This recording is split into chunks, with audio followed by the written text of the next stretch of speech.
much more. Wild stories you've not heard before. Echoes through the air they roar. Unleash the beast, let your spirit soar. Fists in the air, the crowds ablaze. Moments that seal the mundane's haze. No fear, no hold in this maze. Reach the peak of these wild days. It lives, Friday night lives. You die, but Friday night lives. Hosted by Dead Pit Radio. Stuntman Mark and Rebel Ralph. It lives, Friday night lives. You die, but Friday night lives. Hosted by Dead Pit Radio. Stuntman Mark and Rambo Ralph.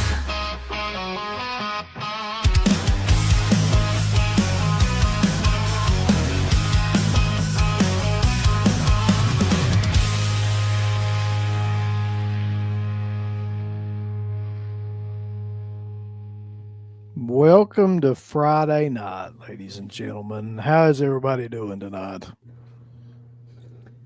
Pissed. I'm as good as can be. Yeah.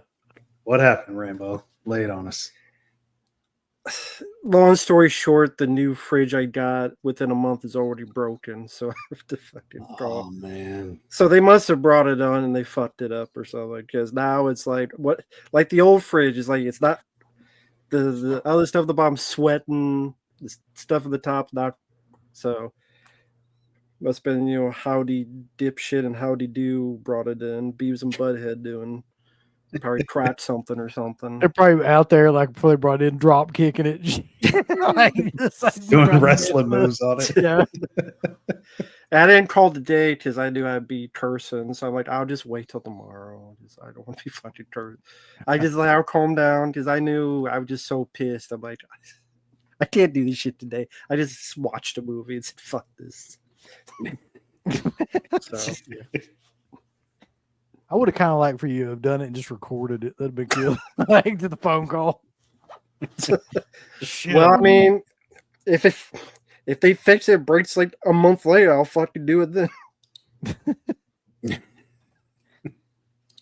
So yeah, cheap refrigerators nowadays. Yeah, I was Lowe's. actually Fuck like really Lowe's. thinking about this, man, because like I had a refrigerator for probably 30 years, something like that, like something crazy. I mean, it was left over from like my grandmother that we had for like years and years and years, and it was killer. And then we bought a new one of those big stainless steel style refrigerators, finally when that one finally went out.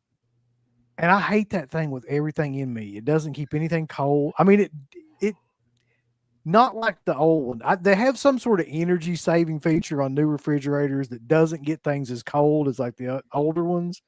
And I fucking just can't stand that kind of thing. Like, it's really annoying. Not to mention the fact that, like, I mean, it weighs as much as like a Sherman tank. If you want to move it or anything, you're just screwed.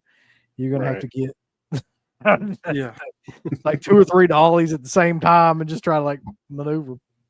Yeah. But the funny story about that too is though, when they first brought that in and delivered it, the guys that brought it in were like, because I had paid extra to get them to remove the old refrigerator, and those guys that brought it in were like, they didn't work for Lowe's, which is where I got it from. They were contracted by Lowe's they worked for another company that was contracted by Lowe's. Oh, okay. So they came in and they were like, here it is. And I was like, they set it in the middle of the living room. And they were like, we were like, well, you got to take the old one. And they were like, no, we don't do that. Like, we're just brought you this. But I was like, well, somebody's going to fucking have to do it. Like, and install it. And he's like, well, you'll have to call him. And they got a refrigerator in our living room, just like in the middle of the living room. And the old one's just like right there. And I'm like, this is wonderful. And then nothing ever came of that either. Like, we called their company, everything. I was just like, well, ain't nothing we could do about it. Fuck it. Basically, it's like That sounds about right. So it stayed there for, I don't know, about a week, something like that. How the hell did you get it out? We just walked around it. It's an interesting story. So eventually we complained enough to Lowe's about it that they sent another crew that Mhm. came, and like these guys were like all business. Like I won't say what ethnicity they were, but let's just say that they were very hardworking and they meant business. And they weren't like fucking around or anything. And so they came in and just like replaced it immediately and moved everything around. Well, I must have had different ones because they're the ones that fucked up my fridge. I just mine was a siesta. This guy came in, no shit. This was so killer. I've never seen this before or since. One of the dudes that came in and installed it had a Sprite bottle that he had cut like a square in the side of it, and he kept like he had a ton of screws, nails, like bolts, shit like that in it. And he just like that was the thing he kept it in, and he just like walked around with like Not one of these. exactly like that. But it like The small one. like, yeah, imagine cutting out like a window and then just putting screws and shit in that. And that's what he carried around. Those guys were amazing though. Like they were great, and they had it all done within like 20 minutes. It was insane. Oh, that's cool. But anyway, welcome to Friday Night Live. And this is Rambo and Stuntman Mark, and we're here to fuck up your Friday, I reckon. Or make it better.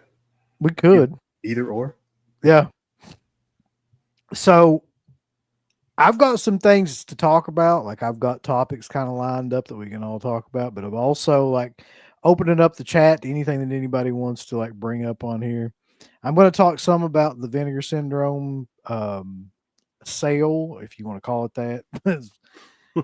Talk about all the money you spent. I didn't spend any money. I didn't buy anything. Really? Okay. Okay. Okay. And I want to talk about that because like that might be the first time I've ever not spent anything on that sale, which is crazy, but Not even Crazy Fat Elf 2. that was the one that I came the closest to buying. Okay. And I was just, but here's the thing. I've got that on a DVD. There's two things that bother me about that. Sure. Number one, when I have a DVD that has Crazy Fat Ethel and Satan's Black Wedding, but it also has Crazy Fat Ethel 2 as like a special feature on it. And that's like, that probably cost $5-10. These assholes separated out Crazy Fat Ethel and Crazy Fat Ethel 2 into whole like Blu-ray. They don't look worth a fuck on. They can't. They were like filmed on 8mm or something crazy. Like it was like the cheapest kind of stock you could get, and they're charging like $30-some. I'm like, nah, man. But like, you're getting like features or something. I don't look. Crazy Fat Ethel 2 is like 80% Crazy Fat Ethel. Like, that's another problem. Like it's mostly just footage from the first film. Right. But you just see the Dr. Bloodbath and some TV pilot called Linebacker.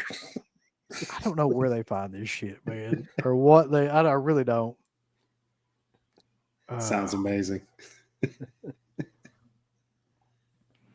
So that's an interesting point to bring up too. Something did come up. I was going to ask you guys about anyway. Like, it came up in conversation. It's also come up a bunch of other times, like shot on video stuff being on Blu-ray disc. Mm-hmm. There's an argument about like whether or not that does anything for the quality. I would be hard pressed to imagine that it would, but there's people that have differing opinions in that. But what do you all think? I mean, if you have anything shot on video on Blu-ray, I'm assuming you're talking about transfer and not the quality of the movie because it doesn't make yeah it less shooting. Yeah, the transfer of the movie. Yeah, I should say. Okay. Yeah. I mean, I don't even think I have any. I've got quite a few on DVD, but I don't have any on Blu-ray. I don't think. If there is, there might be one, and I couldn't even tell you what the hell it is. I've got a couple, unfortunately. I've got Killing Spree, that Tim Ritter joint. Okay. I've got what was the other one I bought? that recently came out from Vinegar Syndrome. It wasn't Blood Cult, although I almost got tricked into buying that fucker. Wasn't the Ripper shot on video? Yeah. And that's also on. So my opinion of that is that it doesn't look any better, really. So I mean, just they might clean it up from like a VHS or something, because Mhm. VHS just naturally looks shittier over time. It erodes the actual tape quality gets worse. Right. Yeah. But like, I don't think the picture quality gets that much better. And that's the new thing to do, man, is shot on video stuff on Blu-ray. I'm assuming because it's cheap as hell. So to do you buy the think right. they should just put it on DVD? If they want to re-release it, just put it on DVD, or I just don't think it matters, but I think they're trying to make it out like it does matter. But yeah, I think if you're going to do something like that, fucking put it out on like a DVD or a limited edition, like VH. It's going to look the same. Like, I don't think it's going to, but they are just doing everything they can to milk this shit. The fact that Crazy Fat Ethel 2 is like $30 on a Blu-ray just makes me want to. and people are buying it. There's like Oh, yeah. 800 Yeah. left. Oh shit! How many did they press? Couldn't be many. over. It's like Yeah, 2,000. It had to be 2,000 or something. Too fucking many. one too many. That movie's dog shit. Same with Sean Shidio is usually dog shit. That's why they're called Sean and Shidio for a Very reason. true. This is true.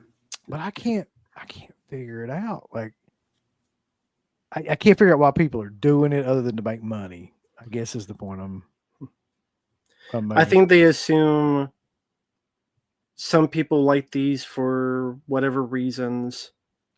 Maybe those films are out of print. Most of these people have Blu-rays anyway. We'll put like features, or we'll sprinkle up the shit Sunday, and then people pay for it and buy it. I mean, Sledgehammer, right? I've never seen the film. That's another good example. Yeah. I've never seen it, but it didn't look good. It's No, like, it's not. It's not. it's one of the worst films. It's ridiculously shitty. Like, Oh, there you go. I can't even really, like, it's like Things level. Yeah, pretty much. Yeah. Oh god. Fuck is this? Hipster Uncle Bill. My Vinegar Syndrome collection slaps, yo. Yeah, he was on the vendor stream. Oh, good. Hipster Uncle Bill, yeah. My Vinegar Syndrome collection does slap, though, for real. Unfortunately. Yeah, you got the Ripper. Oh yeah, here we go. Carson's got happy early 42nd birthday, Matt. Oh yeah, that will be Sunday, 25th. I'll probably do a stream sometime, like at 7 or so. But thank you, Carson. That's kind of you. Yeah. I got a broken fridge. Happy birthday to me. Birthday. But thank you. I appreciate that, Carson. That's kind of you. Thank you. Put you yell out in a river or something to get it cold at this point. Yeah, put in the fucking tub or cold water in the tub. I didn't realize this, but I like root beer IPAs. Fuck. All right, so I'll go through the chat real quick though. Sure. We got. There's a lot of people. I don't even know where to begin. I should have began at the beginning when we first started. But So I'm laughing at Business of Fears comment. Just sell it. Don't open it. okay, hold on. Is just Kill it. hey, Yeah, just lie. I'm sorry. Just lie, say you love it, and return it secretly or something. Gozer the Gozerian says the Southern Comfort 4K they did looks insane. Yeah, it's on film stock. It would be the case, I'm sure. I've got some Vinegar Syndrome stuff that looks really good. Just not anything shot on video. I want to get to Iced here in a second too. Remind me to bring that up. That's a funny story that I found out about during the Dawn May thing. I didn't know. Scratch is in here. Nev. Let's see. Jackson Jack. Blu-ray Addict, Vanderhoff, Justin, one of my favorite names, Boris von Humpenstein, Saint Bruh 13. All right. Fat Pig the Conqueror, Thanos. Thanos has a mother. And Ultra Ego. Shimon from the Michael Jackson videos. Yep. JoJo's in here, bulls. JoJo Seawall, 1996. Hoblon.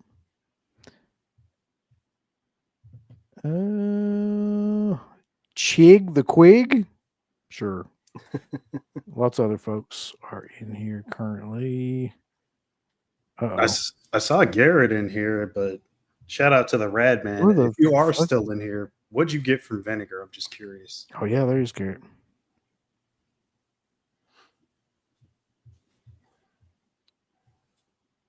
Wiley J. Draws is in here. Bobby's in here. Killer Pizza. What? This is the question that needs to be answered.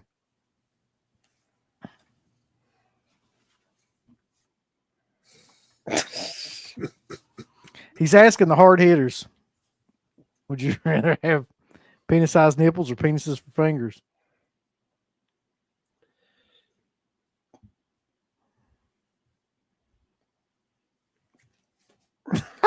That's the first time everybody's been speechless, I think, the entire time we've been doing this show. I don't really know how to answer that. I really don't either. There ain't a good answer. Is Jack Black trying to be like Meatloaf? No, but I mean, he likes Meatloaf, I'd say.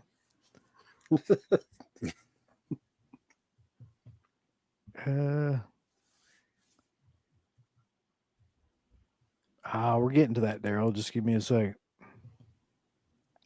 Any of you guys like Intruder? 1989. It's one of my favorite slasher films. Yeah. Yeah, it's a lot of fun.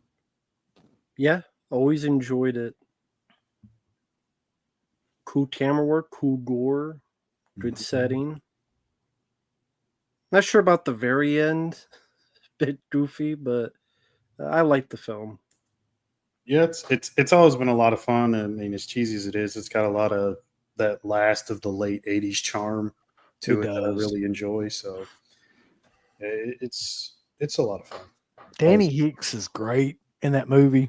Yeah. I think he's really underrated, and the effects are great Mm. because the K&B really. It's a smaller movie, it's like a small budget kind of movie, but it's really one of my favorites for some reason.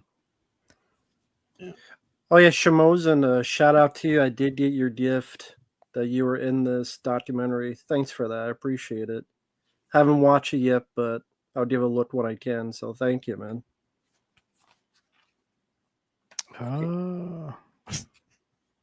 Can't even put that up there, but that's killer.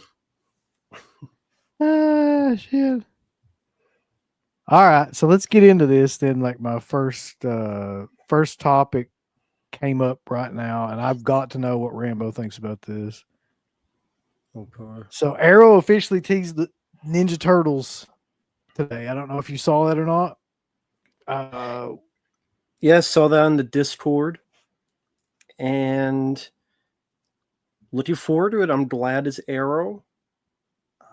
Usually they do pretty good work. I'm curious, very curious to see what they put onto it. I'm assuming it's just going to be the first film, which is understandable. And yeah, I mean, I would be picking it up because, I mean, obviously I'm a big fan of it, but I'm glad it's Arrow. That's a very cool pickup from them. I'm glad it's not just Warner Brothers or Shout Factory or anything of that sort. Arrow Video, as long as they don't screw it up, because even they've had some screw ups recently. Oh yeah. So they're not perfect, but I trust them more than Shout Factory. So hopefully they do the second film as well, but I doubt it. But you know, the first one for me is a classic. I definitely look forward to it, and I know they're doing interviews, which is cool. Ernie Reyes Jr. because he was in one of the suits in the first movie. Yep. He was interviewed, so very cool. I look forward to that. Yeah, I was kind of hyped when they did the little teaser thing, little teaser package or whatever, where it showed him coming around the manhole. And yeah, I'll probably end up, if it's a, I don't, do we know what it is yet? Is it a box set? Is it like one of the movies, like the first No, one? it's vague. Just said coming soon. Okay. So I'm assuming it's going to be a set of some kind. I don't think they would have. I would think it would have to be. Yeah. Which I'm actually pretty stoked for that. Because, I mean, Yeah, other than the third one, yeah, but yeah, but I'd get it. Yeah, I'll definitely pick it up. I love that first one. It'd be cool to see all of them in a set. They might as well do them. Yeah. I mean, I'm not the biggest fan of the third one, but I'd like to see what they do just with the releases overall in a set. Could be pretty cool. It deserves a good release. That first movie is still holds up. That's my favorite one. Mine too. I mean, I love the second one as well, although I hate Vanilla Ice. But I They love got the to get second him one. on the commentary, I, man. listen, I don't give a shit. I'll tell you right now that, like, the funny thing about that is everybody was marking out when he was supposed to be in Teenage Mutant Ninja Turtles 2, right? When I was a kid, they were. I hope they're not now. But, like, here's the thing about that I thought was great. How would I be? When that movie come out, Rambo? 1991. Okay, I would have been 11. Even at 11, I knew that was fucking cringe-worthy, his appearance in that. I was, like, sitting there like, The same. This really sucks. Like, people were like getting up and leaving the movie. Like, we just like find something else to do. Don't. I'm sure it has nostalgia value now, but back then people were even like, "No, man, this fucking sucks." Like, That's the thing. I love the rest of the film. I Yeah. hate that Yeah. shit. I hate him. I hate his singing. I hate his songs. it just stops the movie too. Yes. Like that whole scene just like kills the momentum of the movie, just to have him in it to do that awful song and like. But What about That the was- the ninja rap dance? oh yeah, I mean, it's classic. iconic. Yeah, Yep. It Gotta kind of learn those is. moves, sadly. Rambo. So yeah, Garrett says he thinks it's the trilogy. So like, I hope it's that. Me too. Which that's a good question. Which April O'Neil is better? The first. Judith. Yeah. That's the only one I remember really well. So that has to be, in my mind, the best one. Let's see.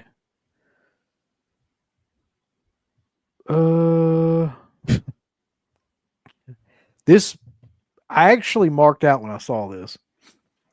Whorehound got Geezer Butler from Black Sabbath Hmm. as a guest, and they've already got Bruce Dickinson on the same show, and they've got Dee Snider on that show as well.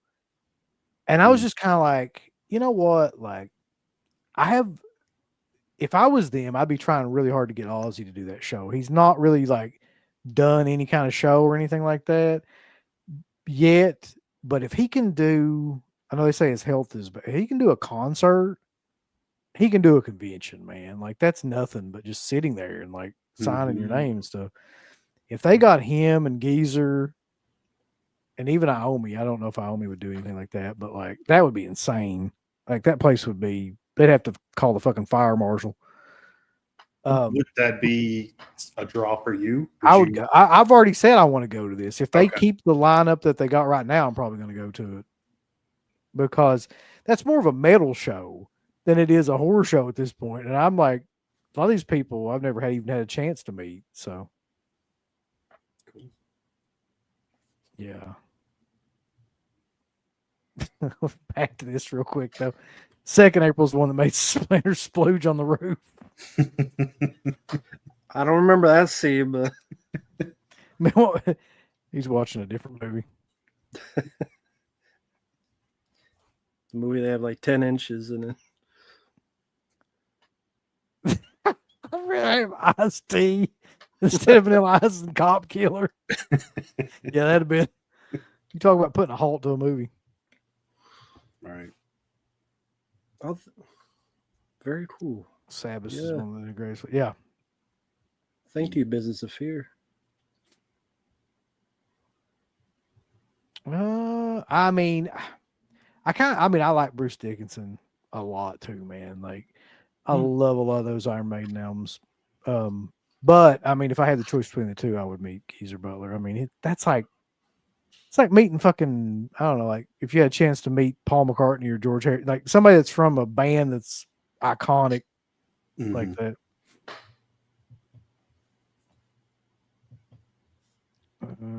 You've met Cooper, right? No, I haven't met Alice Cooper. I've been to his concert. Okay. Maybe that's what I'm remembering. Yeah, that's probably 15 years ago. I saw him live. He puts on a hell of a show. Nice. He has like whole like segments of, he brings out like Frankenstein monsters, like 10 feet tall. He's got a segment where he like what do you call it, like fences and with people on stage and stuff like that. Yeah, and then they cut his like head off, and like it's an illusion, but yeah, That's amazing. I mean it was great. It had to be. I always thought his theatrics were pretty cool. So that's He awesome. had the guillotine and all that stuff. Nice. Funny story about that show too is that he lost one of his swords while he was doing that in the crowd. Like, I don't know. Shit. I don't know if that sword was rigged or not real or something. I'm assuming it probably wasn't, but he lost it in there. I don't know if he ever got it back. He's not getting that shit back. Because there was a spot in it. There's a spot in that show where they're doing like the fencing, and he like loses the sword. They do one of the things where he like flips the sword out. I don't know what exactly happened, but he just like lost it. He was supposed to lose it, but he lost it too far, and it just went into the crowd. And like that was it.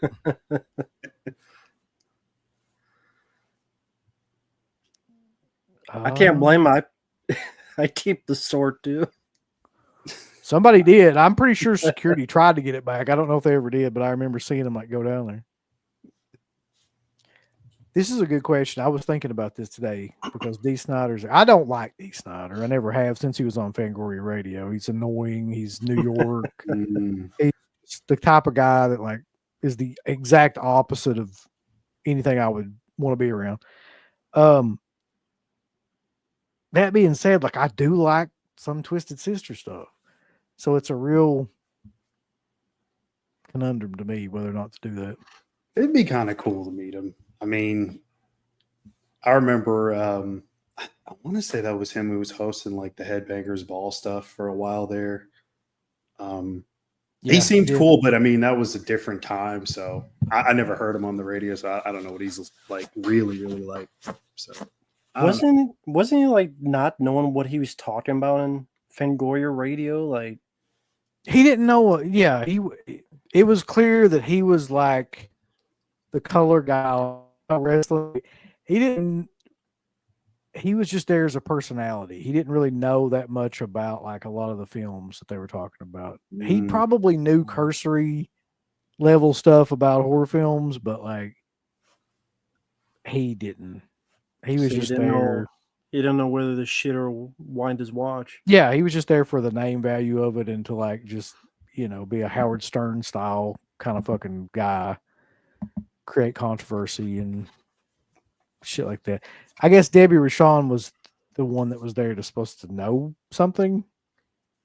It's just it was a weird pairing and a weird show, and I never got into it. I don't think a lot of other people did. No. Let's see. I can't remember. I don't think he did.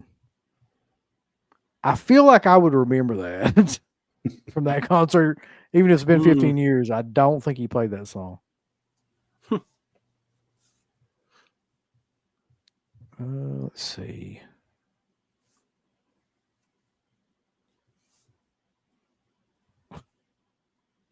Okay. They asked what Splinter's doing on the roof. Splinter appears out of nowhere and says, "Coming." Must have slipped my mind. I wonder why. Let's Not really an see. image I need to see her. I've seen Alice like 5 times. Once with the Vampires, awesome show.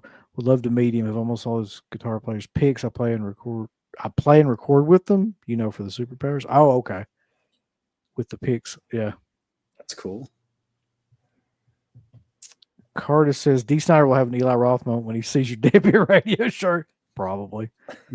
I doubt he remembers that after 15 years, but Eli did. We tend to make quite an impression on people, apparently.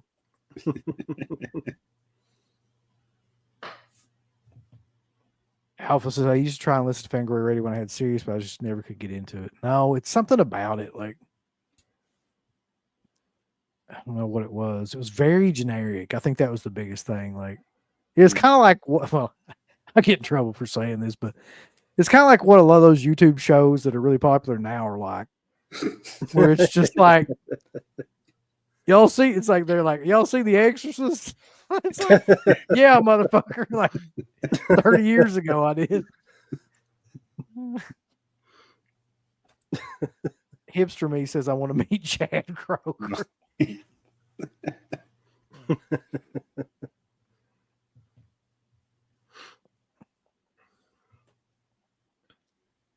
Oh, this is a good question. Who is everybody's favorite Ninja Turtle and your least favorite? How about that? Oh, okay. Donnie was always my favorite as a kid. I'm trying to think about the least favorite.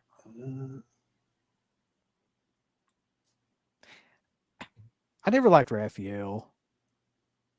I just feel like, I don't know, he was generic somehow of all of them. That would be my least favorite.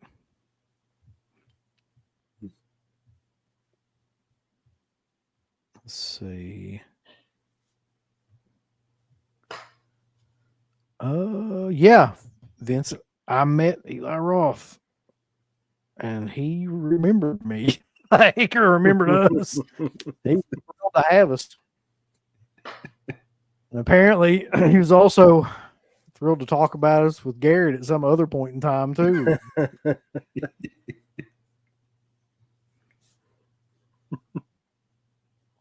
And yeah, I'm glad that they're letting him make another movie. He's making Thanksgiving 2 and that other, what is that other movie he's making?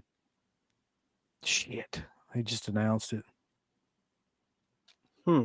Yeah, another- it's something with like his new company or whatever.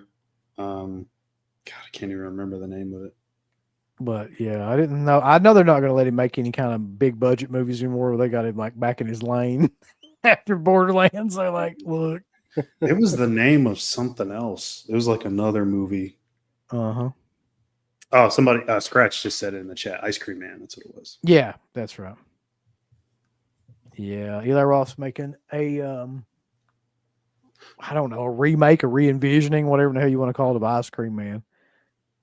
It's like, that's what, honestly, that's what he should be doing, though. He should not be making like a couple $100 million films. That he should be like doing that. I think it just shares the title. I mean, that'd be hilarious if it was like a remake of that, but I think it just has the same title. Yeah, but what else would it be about? Kill ice cream. Maybe he's poisoning the kids who buy the ice cream. I don't know. Rambo, I'm gonna let you and Mark talk about this because I saw it and I was like, this cannot be real, but apparently it is. I didn't know what the hell Skibidi Toilet even was, but It's happening, yeah, apparently. I still barely know what it is. But It was just like a meme.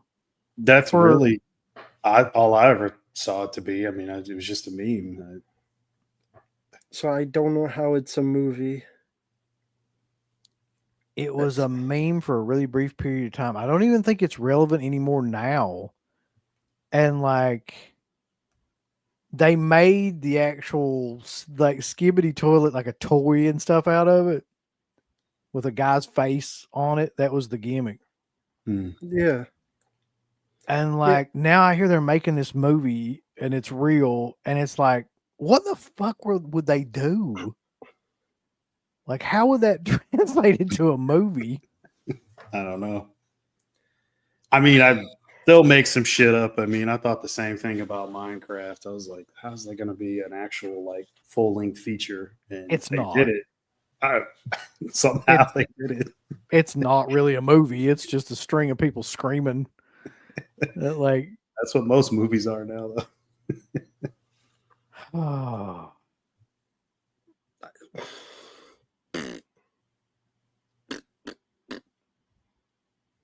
Mm. I can't fucking say anything about it.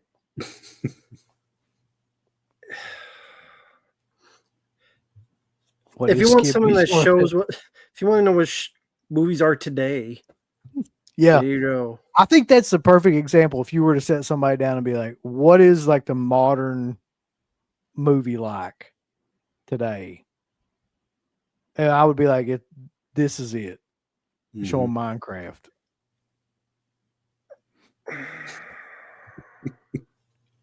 For better or worse, that's where we're at with like movies right now. I mean, I don't even think that that'll come to fruition. It's probably one of those things that gets announced and it might just end up going away, just never to be talked about again. I can't see it happening, honestly. I can hope see it not. happening. That's the sad thing. I can see it happening. I just hope not. Like, But from him, of all people, not that he's like, you know, What the hell the is best he director doing, in the though? world. But He's desperate. just, is he really though? I don't think Des- he's doing desperately- pretty good. I mean, at Desperately least, stupid. well, yeah, you're talking about that. That's a whole different thing. so yeah, I did too, actually, Shimon. Just gonna call him Shimon from now on. Much to my surprise, I actually really enjoyed the new Final Destination. I went in with super low expectations, but had a good time. I keep telling people like that ask about it. It's exactly what you think it is. Like, I mean, Yeah. but I actually think that the cameo that Tony Todd had was like way better than it had any right to be. Like, he looks sick in it because he is sick in it, but I mean, like, his performance is way better than I thought it would be. Yeah, I mean, that was all him, is from what I understand, like he improv'd all his dialogue. They didn't really, they just let him do what he wanted to do. And that's, Yeah. you know, I mean, if you've seen the movie, like what he says, it's very relevant to his It gave me- situation at the time and to fans overall. It literally gave me chills because you could tell he was talking about himself, Yeah. like towards the end of it. Like, and I was watching that in theater and I was like, there's no way that this is not purposeful. You know what I mean? This is not it. This is not related to the script of the movie. This is like really him talking like about his own situation. Yeah. But It's anyway. sad though. I think that's a hell of a way to go out, though. I mean, if you're gonna, I mean, we all got to go out and you have a movie based around, like, you know, where you get like that kind of send off. Yeah, it wasn't really a bad way to go out. I mean, Yeah. considering what he was probably able to do and not able to do. So I was fine with it. Where do you put that one? I know you like some of the other ones. Where would you rank that one? You know what's funny is I really, really liked the characters in the opening, the Iris character and all that. I liked that whole setup. I like that style. I liked the Space Needle and all that stuff. Much more than I did the actual Modern Family, which was just, you know why, it's just I like, know. when I saw that shit, I was like, why? Like, how does this make any sense? But it's like, that's Hollywood. They got to jam that in there at some point. So, okay, they got that, Yeah. right? They Okay. shoehorned that in there. And So I didn't, and that's another thing too. They shoehorned her in there, the lead actress. She's not very good. Surprise! Like, she's just not a very good actress. But she got that role over somebody else, I'm sure. So it's kind of broken up into two parts, I guess, is what I'm getting at. Like, I really, really enjoyed the beginning and the setup, and then once it gets to that other shit, it kind of fell off. But then by the end, it picks up enough to where I was back on board. So I thought it was kind of cool that they didn't go right back into the same shit happening again, which is kind of annoying if you think about it. Like, Yeah. there's the whole premonition, and then they're like, all right, let's do it for real this time. They just skip past that. Yeah. Show some of the other stuff later. But yeah, you asked where I would put it, like to me, it's like the only one that I think is really, really stupid and bad is the NASCAR one, whichever one the fuck that is. fourth one. That's the only one where I just absolutely just can't stand it. It's bad when the producer said that movie is shit. It's just awful. So the rest of them, to some degree or another, I can watch, and I guess I would put it like right in the middle of all those, like probably a little bit better than most of those. So, like you said, at least it had a setup that was a little bit more original and entertaining. It's got a great send off for Tony Todd. Yeah, I mean, it's exactly the type of movie of the rest of them, just with a little bit of tweaks that are better. Yeah. I wondered about this too. Could you make sense out of this, Mark? Like, why was the shit covered in spikes? What purpose? I don't know. I thought about that too. I don't know. I was really trying to figure that, like, what. So it gets to a scene, Rambo. I know you haven't seen it yet, right? Right. It gets to a scene where one of the characters is trying to, like, or has kept death at bay for like a long time, and like she lives in this secluded house, and her house is like got a bunch of spikes and shit on top of the roof, just random spikes all over the place. And I'm like, what? How the fuck would that help her though? Like, if anything, the spikes would be dangerous shit. Like, Exactly. you would want, like, I would think like a tank reinforced ceiling or something like that, like something made out of adamantium or Yeah, exactly. some crazy shit. But I don't know what the spikes did. Yeah, it's actually worth it to me just to see that if you just want to watch that. Cool. No, I have not seen it, so I can't say anything about it. Saw Hard Eyes. I liked that one. Did you like that? I actually did. Yeah, that was a request, and it surprised me because I liked the two lead characters. I thought the love story was kind of sweet. When the gore was there, it was pretty good. Parts of it made me laugh. Talk about a surprising movie. That was a surprising theater experience for me. I did not go into that thinking I was going to like that movie. Yeah, same here. But cool. Yeah, I thought it was actually kind of fun, mainly because of the two leads. Like, they actually do a nice job developing the characters, and I thought them falling in love was actually rather sweet. And then you have a little bit of the gore stuff, so which is cool. It's not the most inventive kills, but I mean, I like the story and the characters more, and that's more appealing to me.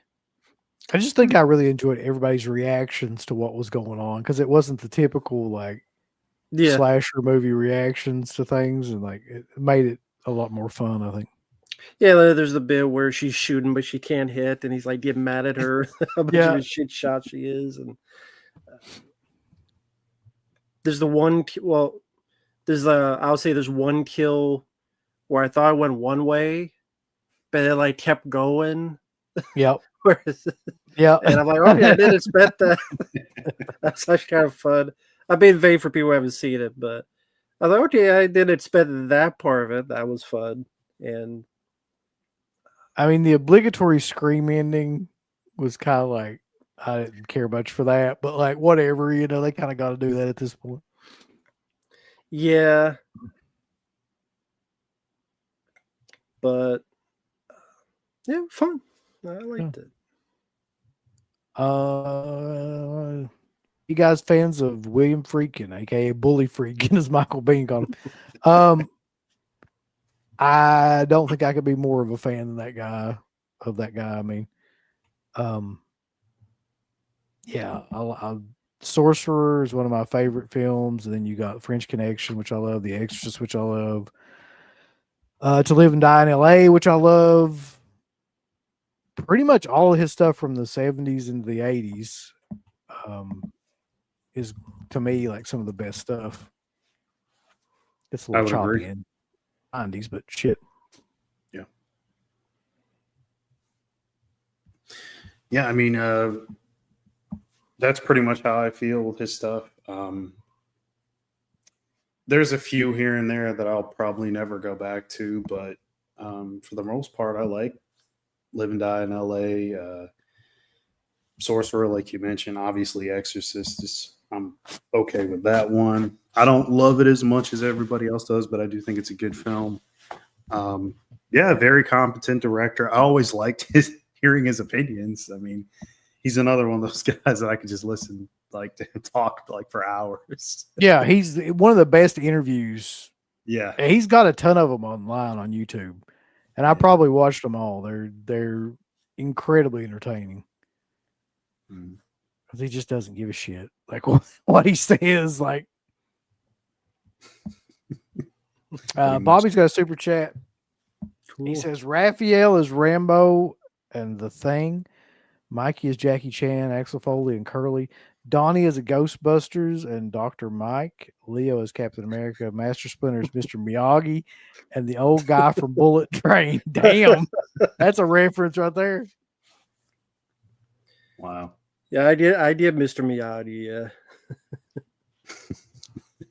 Mark? Oh, yeah, I didn't answer that question. The guy said, my favorite is Raphael. Oh, yeah. Least favorite. I like all four. I guess I say Leo. So there. Okay. Buddy, he's the damn leader. Can't how dare you. Not by that song in the first Oh, yeah. movie that they fucked up for somehow. They didn't watch the film barely. Raphael, he's the leader of the group. I'm like, when the hell that when happened? the fuck was that? Like, Mark, does anyone say you look like Gregory Hines? Gee, no, I've never gotten that. What a fucking question. I had to put it up. I mean, if that's what you see, okay. How was it working with Billy Crystal? How was it working with Billy Crystal, Mark? I don't see it, honestly, but okay. I don't see it either. Gregory Hines. I've gotten other people, but not him. I think it means you're black, Mark. Is that it? just the race. What the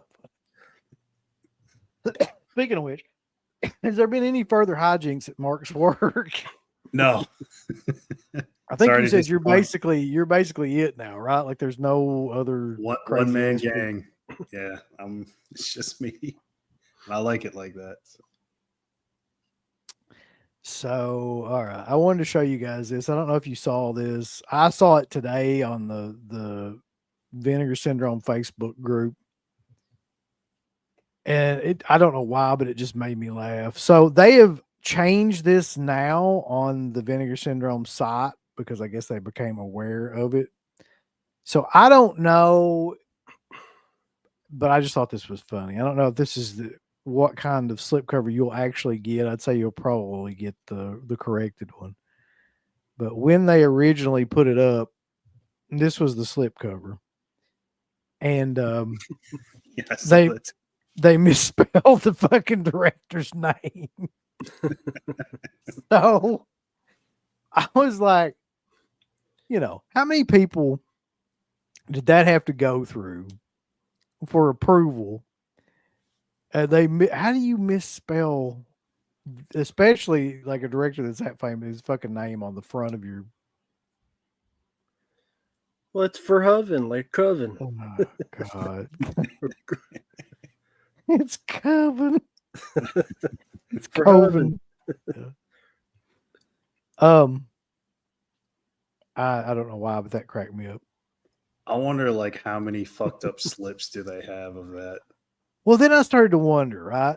Because I was like, do they just like put these up like they're just art, like they're not actually created yet, and so they just maybe just there was a typo in that before they actually make the slip covers, and because now you look at it, it's completely corrected on their side. Mhm. So I wonder, like, is that an actual slip cover he's holding, or is that just some bullshit superimposed over, you know? They better Okay. hope it's just superimposed, otherwise Yeah, there's That's a a hell lot of to a go to waste. yeah, that's a hell of a recall. I wouldn't recall it. They just fucking put it out. It'd be like a collector's item. People would. They Yeah. start It's a- selling the fucked up ones on the side. That's probably what happened. Mark, it's a What? total recall. Oh, I see what you did I there. like what you did there. You're all weak. That's a But it's- shitty looking cover anyway.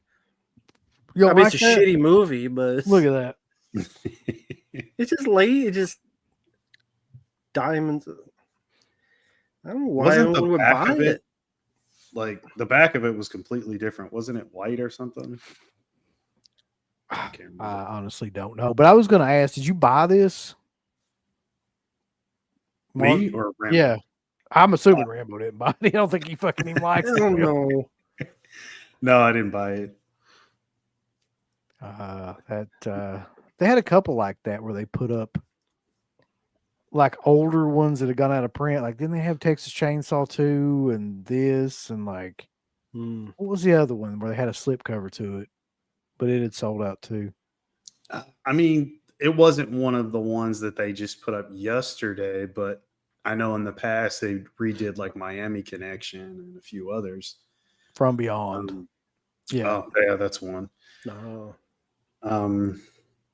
Are you on? Is this the site right here that we're looking at? Or is No, this I can get on the site. This is just a picture because the site. Let me show you what. Okay, so look at this and just notice the way that they've done that. Okay, Verhoeven. and then now that was what was up on the site. So now when you get on the site, 22 new releases on sale June 1st. Shut up, Vinegar Syndrome. There might be one of them worth a fuck. Out of 20, some of yeah. I'm just tired of them, man. Like they're full of shit at this point. Okay. Wait. I mean, well, I can't complain because I like Golden Child. I like Virtuosity. I like the stuff. So I rather have them do Jade than fucking Last Slumber Party or fucking Sob. Showgirls. So when you get on here now, see that's what's on there now. okay. Well, Yeah, fuck, you spelled can't right. see it. Hold on. Maybe I can bring that up more. Yeah, you just see it. Yeah. Mhm. So like clearly somebody like keyed him off to that fact. Yeah. But looking at this stuff, because I looked at the sale not very long, to be honest, because I was just like, Jesus Christ. Yeah. So Amityville was another one. So these are the ones right here where they put the Mm. older ones that sold out back on. Then you got all this criminally insane shit. Even as much as I love that movie, I'm not buying $45 LED VHS of it. Of either one of those. And then over here you got Criminally Insane 2 for $25-$30. You got Breathless again. I don't know how many times they're going to put that damn movie out with Richard Gere. Oh, okay. Iron Angels. I figure you probably know what this is, Rambo. Honestly, no. I've never heard of Iron Angels. Some Never sort of heard of it. Asian action film. The Dark Half and Let's Scare Jessica to Death were the big mystery titles. I mean, listen, like I like The Dark Half. I don't give that much of a shit. Does anybody really like give that? Did anybody mark out over the dark half? I'm in the same boat as you. I like it, but I'm fine with the Stream Factory release. I don't need that. No, and I liked the film, but I don't think it's going to be that much of a difference picture quality wise. Just special feature wise, you get most of on that Stream Factory. That's like over 30-minute documentary. So you have pretty much all you want for making of material. I mean, George Romero collectors, maybe feel free, but it's, I mean, obviously for different reasons, but it's funny that came out on 48 before Day of the Dead. Now, of course, there's other reasons for that, but just funny how that stuff works, just how Right. it is. Yeah, I like it. I actually don't own that on anything. I fucking hate that cover. That's one of the worst things I've seen in a while from them. Yeah, Really, it's really ugly. Yeah. just artistically speaking, like that's just dog shit. Like I don't know who did No, It that. really is. If you looked at the whole thing, other than Golden Child, because that's the poster, the others, they all suck for covers. Dirty Word? Yeah, that's true. I know Mhm. there's a scene where a guy takes his shirt off. They did the Norman Down. He has got a hairy chest. That still looks like a stupid cover. Jade, I like the film. That's a horrible cover. I will rip it when I get it. I prefer the other one, honestly. I prefer the green one. Yeah, that's the one I yeah. like. Yeah, that's Yeah. fine. Why they didn't do that, I don't know. And the dark cat, what is it? It's birds and It's what's the yeah. stuff up top? Hold Like on, the- I can single it out. By the way, I hate their site, the way it's set up too. I don't mean to bitch, but it's just super annoying. And people do not know how to make artwork, apparently. Yeah, a zombie. Is that even in the movie? The zombie. That No, might I mean- be. Well, I can't remember. I'm trying to remember that ending because, like, I know somebody gets picked apart by the birds. Maybe that's how they look toward the end after the birds are done Maybe. fucking them up. But it's still a bad choice. Just What's funny, they did the Birds 2. All you have to do is chase the title and be the Birds 2 cover. could be.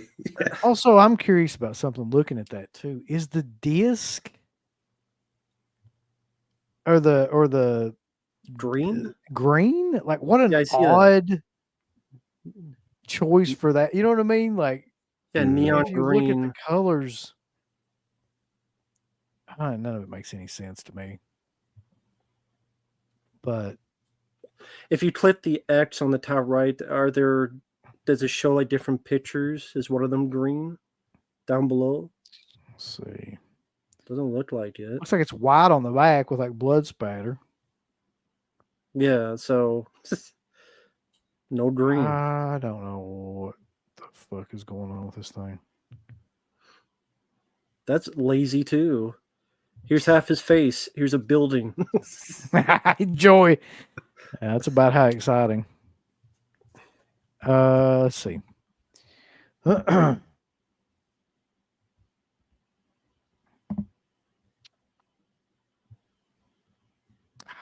I don't know, man. Like, I know Romero people have a field day with this, but the dark half and monkey shines and things like that to me are on some sort of like tier level of his stuff where it's like it's just okay to me, but I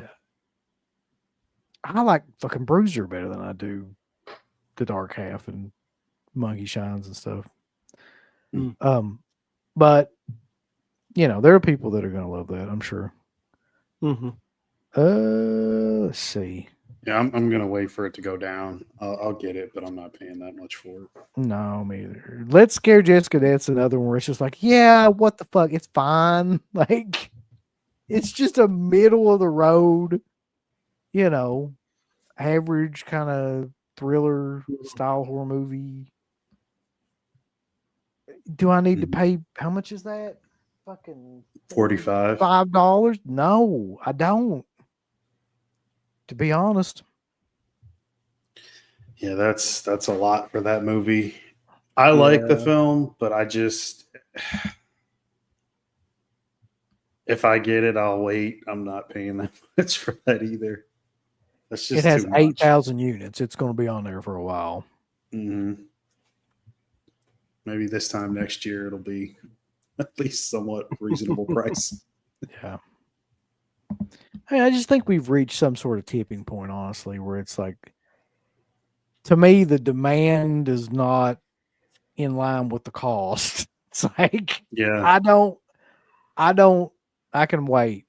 Don't need any of these movies for 45, $50. They're just these middle ground kind of.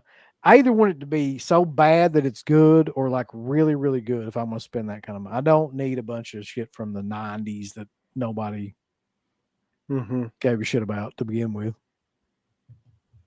But that seems to be their big thing here lately. Yeah.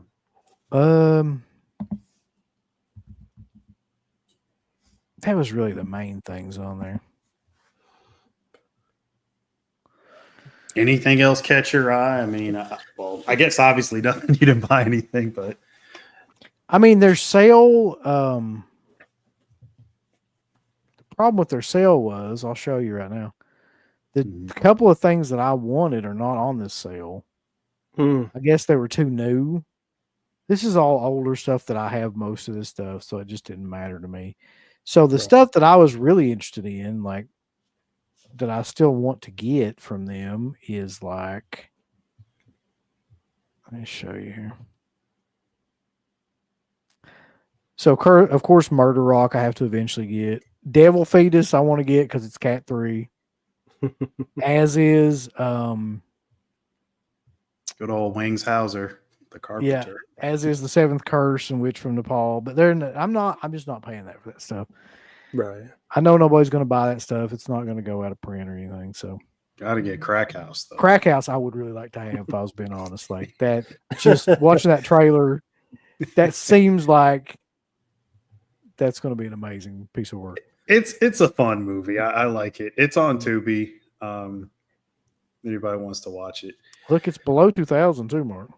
Is it really? 1980. Oh wow. Okay. I will say what's interesting too is even if you don't get it, at least it's interesting to go, oh, that film exists, and maybe I'll give it a watch someday. Like for example, the Parter label was it Soul Tangler? I saw the trailer and I went, trailer actually looks like dumb fun. Yeah, that was the only one of these I actually considered getting to of the partner label. I don't know if you saw the trailer, but it looked goofy fun. But I mean, not to buy that, but maybe I'll see it online somewhere. And yeah, it's a fun trailer. I want to check out Corpse Mania. That's probably one you'd like. Yeah, that was actually in the sale. I actually thought about getting that one. That was 50% off. No, I'm not getting the dog bowl. Amazingly. Alpha, I'm not getting Crazy Fat Alpha 2 because, like I was saying, like that movie does not need to be on Blu-ray, and it damn sure doesn't need to be like $30 or $40, how much ever it is on there. How much is that dog bowl? Just curious. That's a good question. You know how many Vinegar Syndrome stickers I have? I could just put that on the side of my dog's bowl. It's the same thing. Let's see, where was that at? I thought it was just like right through here somewhere. There it is. $35. Come on. God. They're really milking this whole logo thing, ain't they? Yeah. Definitely. They're almost on Gene Simmons level. Get that dog bowl with the little Vinegar Syndrome woman on it.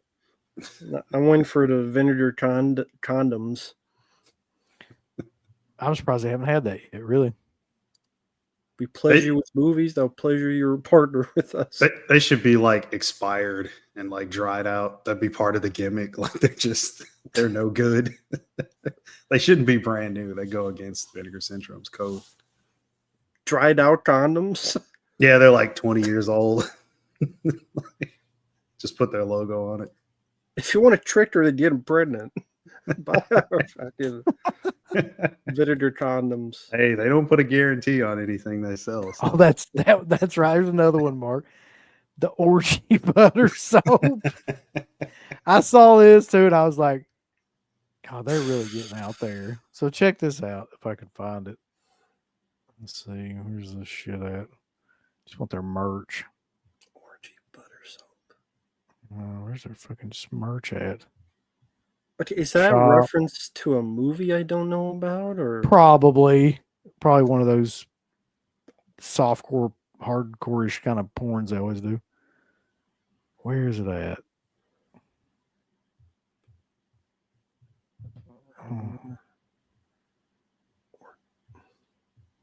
Where's your orgy soap at? I never thought I'd say that sentence. Orgies. well, in the magnifying, if you type, Yeah, I know. I just didn't want to type in orgy soap, but we'll find out. well, it's their fault. I blame them. Well, it's not on there. Let's just type in soap. What do they do? Take you down, or you got They- sold out, or Oh, maybe you have to go to this shit, which I can't go to. The Melusine, whatever the hell that is site. If we go to that, we're going to be immediately like taken off YouTube. Okay. Yeah, that's what Scratch said. Mm. No, Crack House was not on sale, Deer Hunter. I'm sorry. Kind of wished it was too. So that was Vinegar Syndrome shit. Yeah. I wasn't overly impressed, but whatever. Mhm. Something Well, else I wanted to. Oh, go ahead. I'm gonna say thank you, Freddie Lit.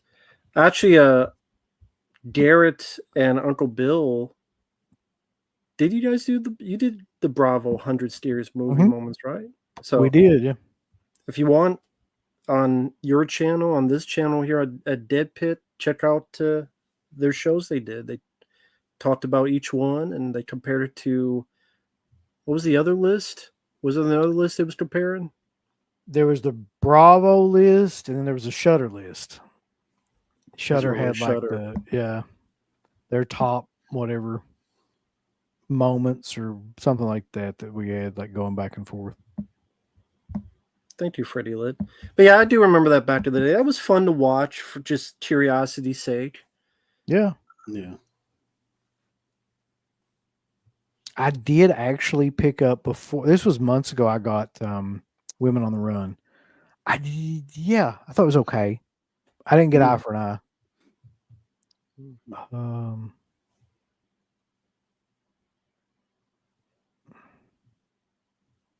Yeah. So I wanted to show you guys this. I'm sure you've probably seen this or at least heard about it here recently. It's from our buddies over at Scream Factory. And Great. I'm never not amazed by some of this stuff, really. This is on Gorezone, which is the official site that we use constantly for shit like this because it's been around for 100 years and basically has the same site now as it did like back when we were doing the original show. So Scream Factory released this set, the Mario Bava collection, right? It's 12 discs, it's Blu-ray box set. And we were talking to Don May about this the other night when we had him on the show. Great, that was a great show, by the way. I really enjoyed that. Like he was on there and Sleepy was on there, and it was a good time talking to them both. But I know quickly. I know he, as soon as it mentioned just before dawn, he just went. yeah, he did. Get the hell out of it. And people were like, "Why Where's the fuck?" Demon Dave? Dave? They were like, "Why the fuck didn't you ask him about that?" Listen, every now and then, you don't ask people about shit like that. Like it's just Right. especially if there's ongoing litigation. Let's just say that. But needless to say, this set is insane to me because all they did, literally all they did, from what I can gather, and nobody's really said anything about this at Scream Factory, but these are just prior transfers and Blu-rays that have already been out, but they just collected them in a set, and that's it. As far as I know, there's nothing new about any of these. They're not 4Ks, which is what people really wanted that were into these movies. They're all Blu-rays. They're all collected together. I can't for the life of me figure out what the purpose of this is. Like, I Cash don't- grab. I can only assume, and again, this is only an assumption, for the people that didn't get a lot of them, didn't get most of them, and maybe if they recently found out about Mario Bava, or they were on the fence, or they got like one or two of them, and they go, well, here's all of them in one go. I don't know if this is cheaper to get this than all those individually, or if it's the same price. And what is the price of this? oh God, he said it the other night. It's high, but I mean, it would be for this many discs, but it's. I want to say it was like 180. Well, I'm just wondering, would it, like, say you didn't get, or you didn't have these, would it be cheaper to get this than all those individually? I guess nowadays people just want and wait for 4K, but maybe some people think Blu-ray is good enough for these. I don't know. I haven't seen many of them, so I don't know. I don't have knowledge on how they are artistic. So I think somebody broke it down and it was like $10 or $12 a disc. Was like, if you buy this, that's what it broke down into.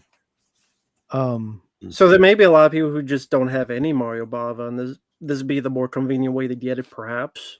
I guess, like, I mean, the only thing I could think of was, like you said, if they just put it all together, like that was the appeal. You just had all of the movies together. There's nothing new on them. There's no new transfers or anything. They're just like, here's all the films.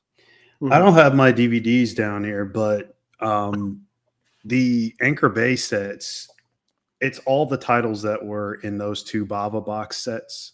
Am I mistaken on that? Like Kidnapped and Bay of Blood, all that stuff. They're all on there. Yeah. I don't know. I mean, I think it might be a cheaper route depending on the additions of the single releases of all those. It is kind of cool, like the artwork. I don't mind that. Like Rambo was saying, like just for people that want to get them all, like you can just grab them all in one swoop. You don't got to worry about getting an addition from over here or over there. It's not the worst thing that they've done. My question is the quality control on the discs is what I have an issue with. Given their track record, I don't know about that set. I mean, somebody said, it's funny you mentioned that. Goblin said they can barely release one movie without some sort of quality control mistake. There you How go. they're going to do 12? Yeah, that's the question. Yep. So if there's one major red flag for me with that would be it. It's the quality control. I just don't. I'm gonna have to wait to see like what other people say about it once it comes out. Yeah. But I'm definitely not jumping on it for 180. Mm-hmm. That's a lot of money to drop on a set of any kind.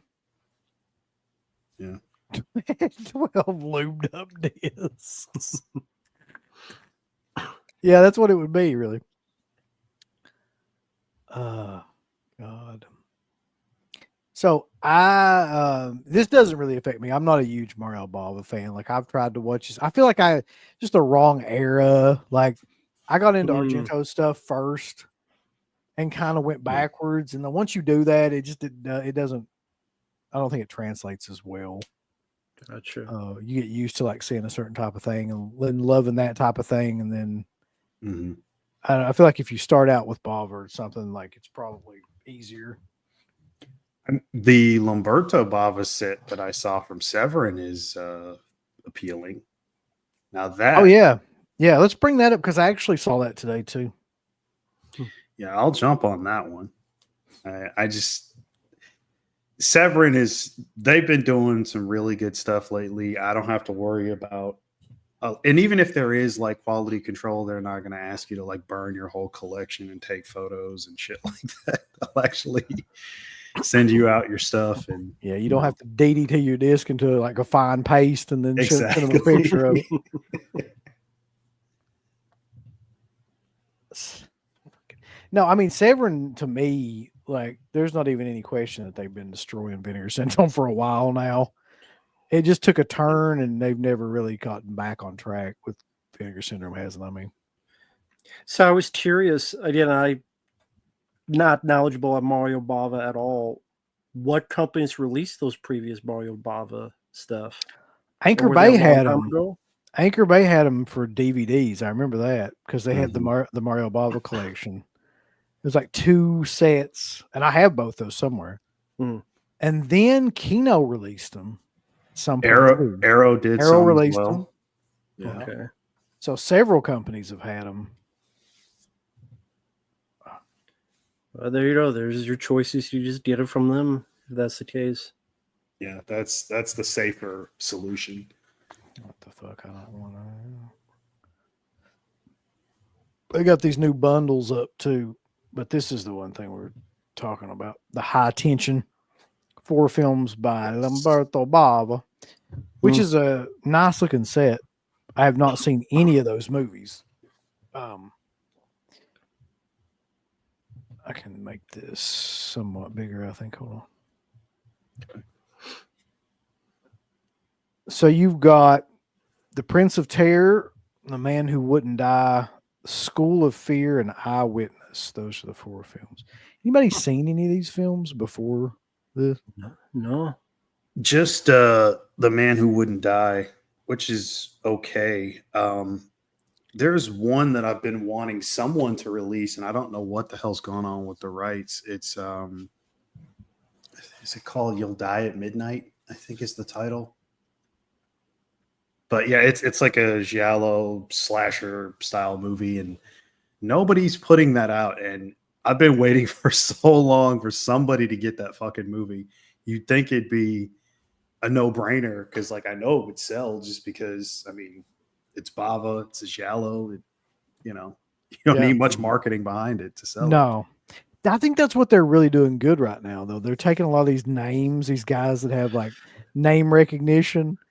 And maybe this is not some of their best films, but they're just collecting them all in these like box sets and stuff and making money of it.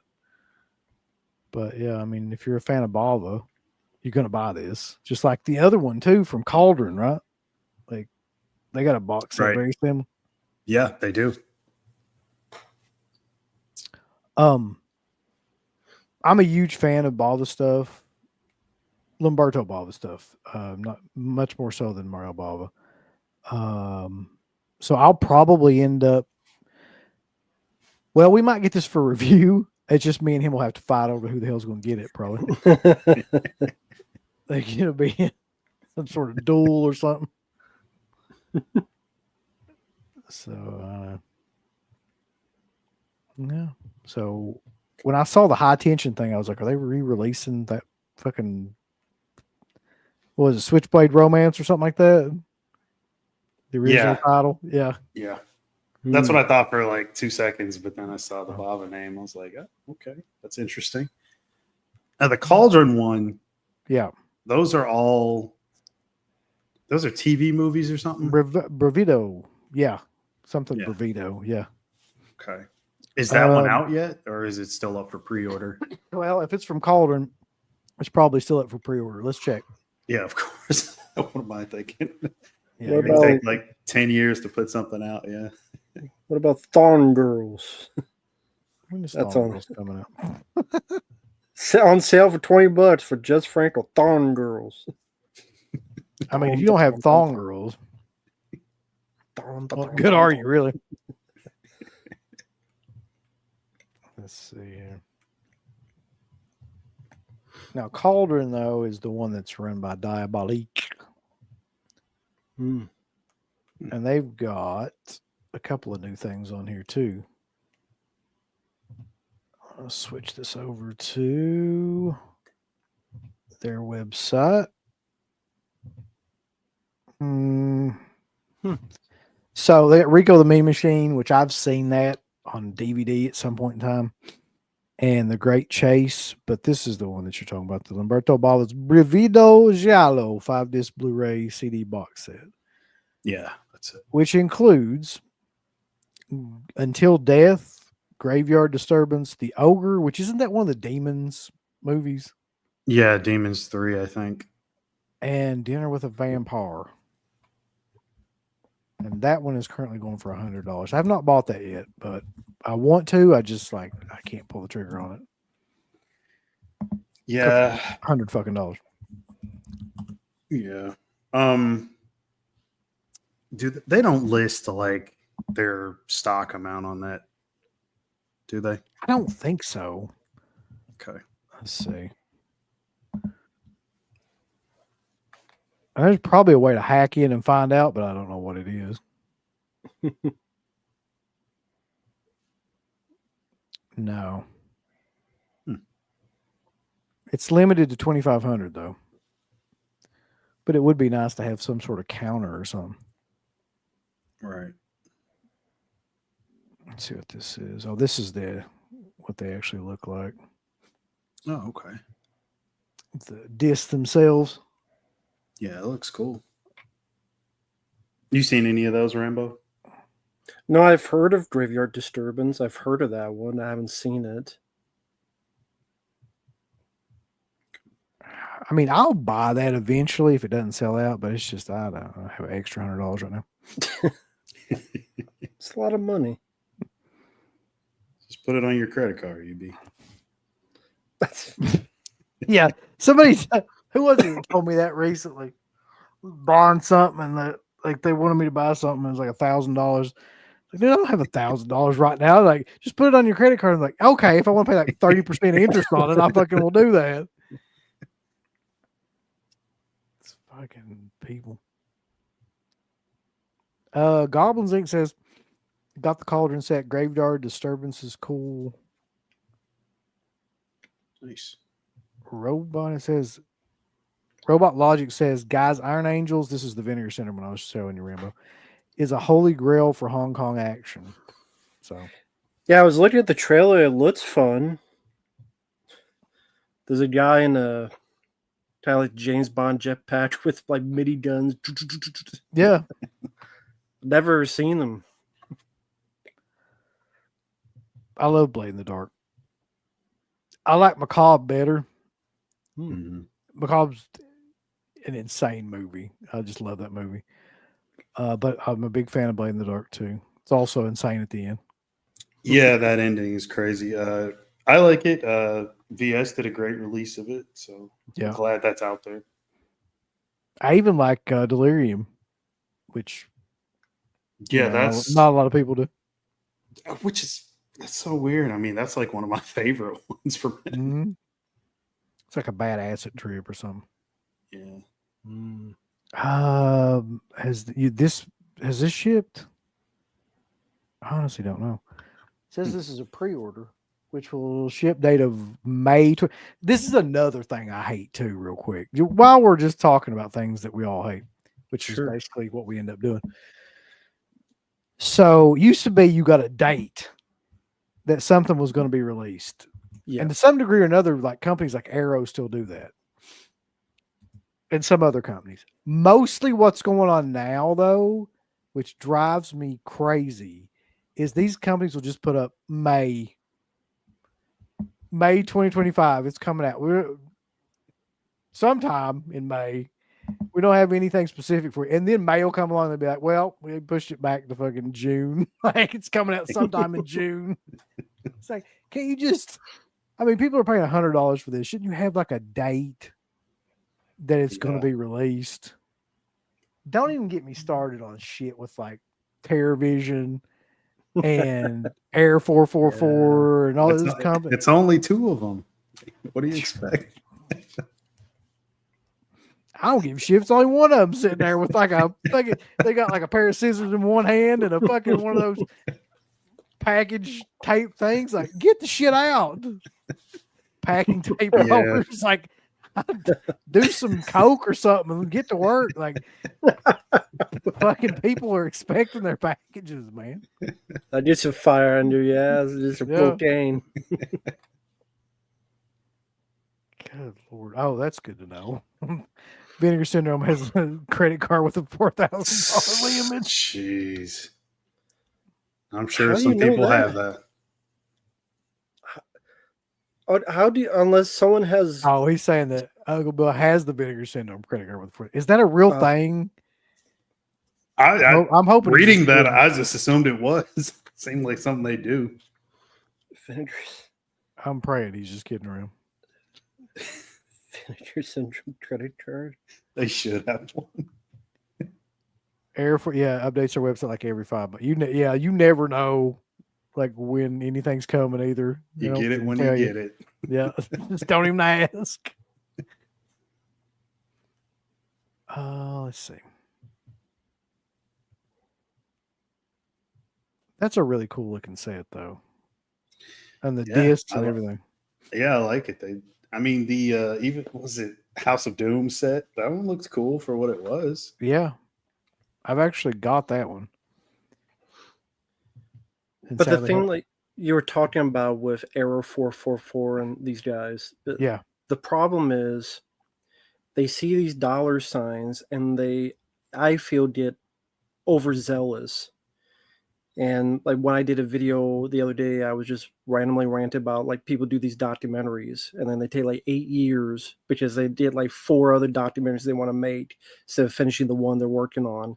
So like these companies is like, well, we'll do this and this and this movie, but it's like, why don't you finish the one, make sure it's right, quality control, get it out there in a respectable manner so people are not mad, people are not waiting forever, and then go on. Like, don't think 20 moves ahead.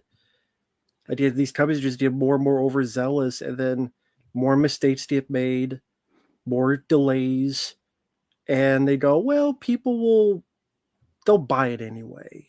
they As- will. This is yeah. happening. So, I mean, how do you fix it then? How do you? There's How do no you- fixing it until people stop buying stuff, and that's just doesn't ever seem like it's going to happen. There you go. Nobody.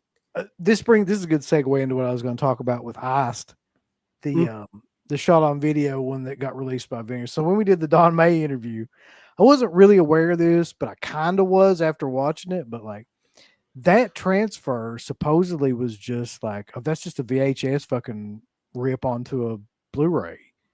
Like there was really nothing else to it. Like they didn't get any kind of anything else. They didn't clean it up or anything. They just transferred the fucking thing, probably ran it through a machine or something that like automatically AI cleans it up and then, put it out. But it's like, I kind of feel like nobody gives a shit at this point. It's just like, here's some shit that you haven't seen. Like, we know you're going to buy it. We don't care. Like, we're going to do the minimal amount of shit necessary Mm-hmm. and just put it out. Yeah. So when you saw Iced, you noticed immediately? Because I haven't seen it. I noticed it looked like shit. Yeah, I Okay. mean, in terms of like, it just looks exactly like what you would think that would look like. Just a VHS rip. Like, the quality of it's really, really bad. And their explanation was, well, it's going to look bad because we only had the certain elements or the VHS elements or whatever. But I had heard a rumor. I don't know if this is a rumor or the truth that somebody actually had like, I don't know if it was, I don't know what it was exactly, but like a good quality version of it, but they didn't use it.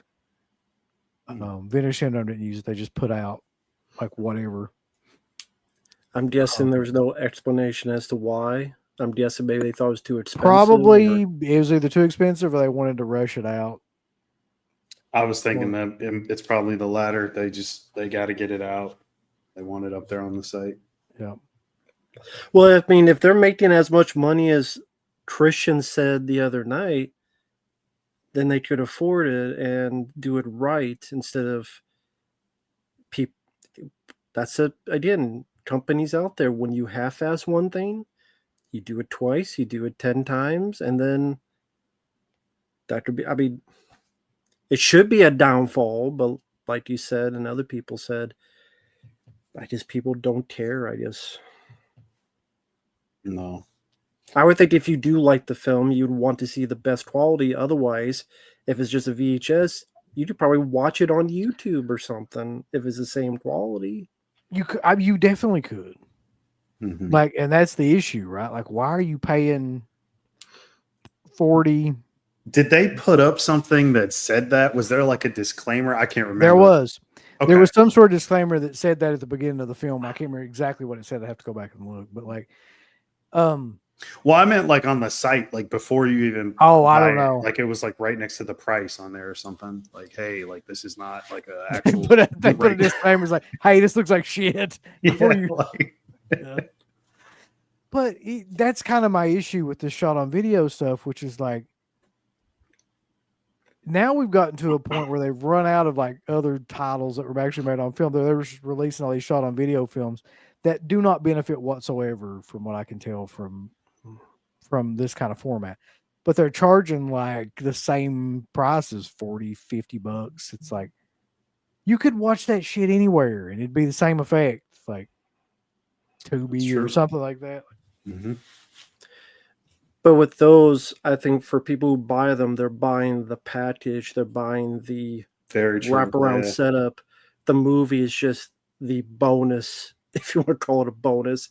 But it's the package they're buying, it's the cover they're buying, it's the features, it's the, if it comes with a book, it's how it looks on the shelf, it's part of a whole collection. That's what they're buying, and it's less about the movie at hand. Again, that's just a bonus. So Yeah, I think we're moving so far away from like the movies at this point that it's kind of crazy. We're just moving into a whole other realm of shit. Yeah, pretty much. like I'm for sorry. me, yeah, go ahead. Oh, you go ahead. I was saying, like, to only speak for myself, like, there are films that are still on VHS I would like to see because I like the film. I'm not buying it because if a film sucks, I don't care what pretty package it is. It still sucks. I Mhm. don't care about the rest of it. So I guess I'm one of the oddballs on that nature, but fuck it. Sorry to hear about this Mozart's ghost. Still no sign of the farmer.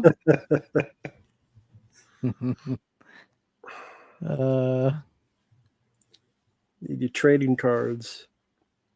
Trading cards with a fucking guy, I swear.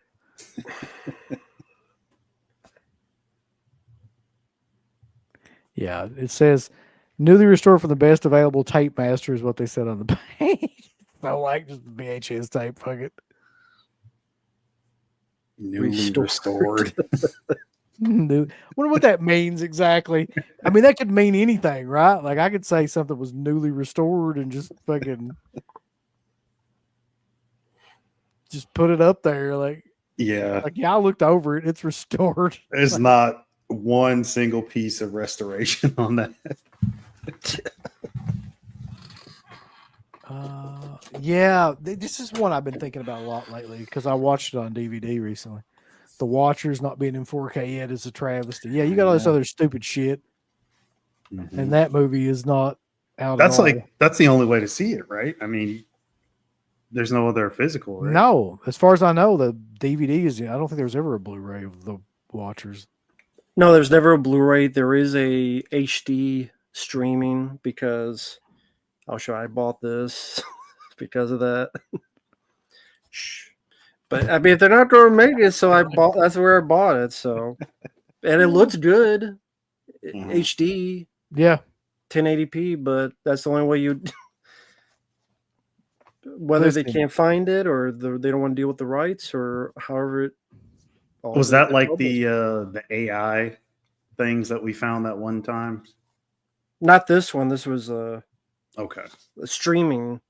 It was, I forget what streaming it was on, but it was like a cleaned up Ah. version. So it is a cleaned up version of the film. Like it looks good. And then someone just put on a disc for me. I'm like, I'll buy from you because they ain't gonna. They don't. It's not available to buy. So fuck it. Fuck them. Fuck. That's motto. Eventually, you got to put it out, or he'll get it like that. Yeah, Um, I'm over 40. I'm not getting younger. The I will say this about that movie. I watched it recently on DVD again, and Corey Haim is extremely coked up in that film. Like, Jesus Christ, he's on some drugs. Like, you can definitely tell. What year was that? 88 to 88. Okay, so Yeah. that was right after Lost Boys. Then. Mm-hmm. Man, I remember He's Feldman not saying as he was coked on it. up. He's not as coked up as Dream a Little Dream, but Okay. like, because in Dream a Little No. Dream, Corey, like Corey Feldman. I remember. So I think I mentioned this before, but please, if you haven't, check out Dream a Little Dream. There's a dance sequence in that movie that will blow your mind. Mhm. Such an awful movie. Well, Corey Feldman's an awful person, so it makes sense. I wasn't even going to bring that up, but I do love this film. I mean, it's nostalgia, but I do love it. Same with the sequel, which did get a Blu-ray. Mhm. But yeah, Dream a Little Dream. No. No. No, no. Didn't that This get a one- sequel too? Dream Yeah, it of was- Yeah, it did. With magic like sunglasses. It's part of the plot. This one right here, though, I would love to. This is actually a really good movie. Yeah. Like a legitimately Yeah. good movie, License to Drive. I probably watched this 1,000 times when I was a kid. Like, it was one of those movies that was just constantly on.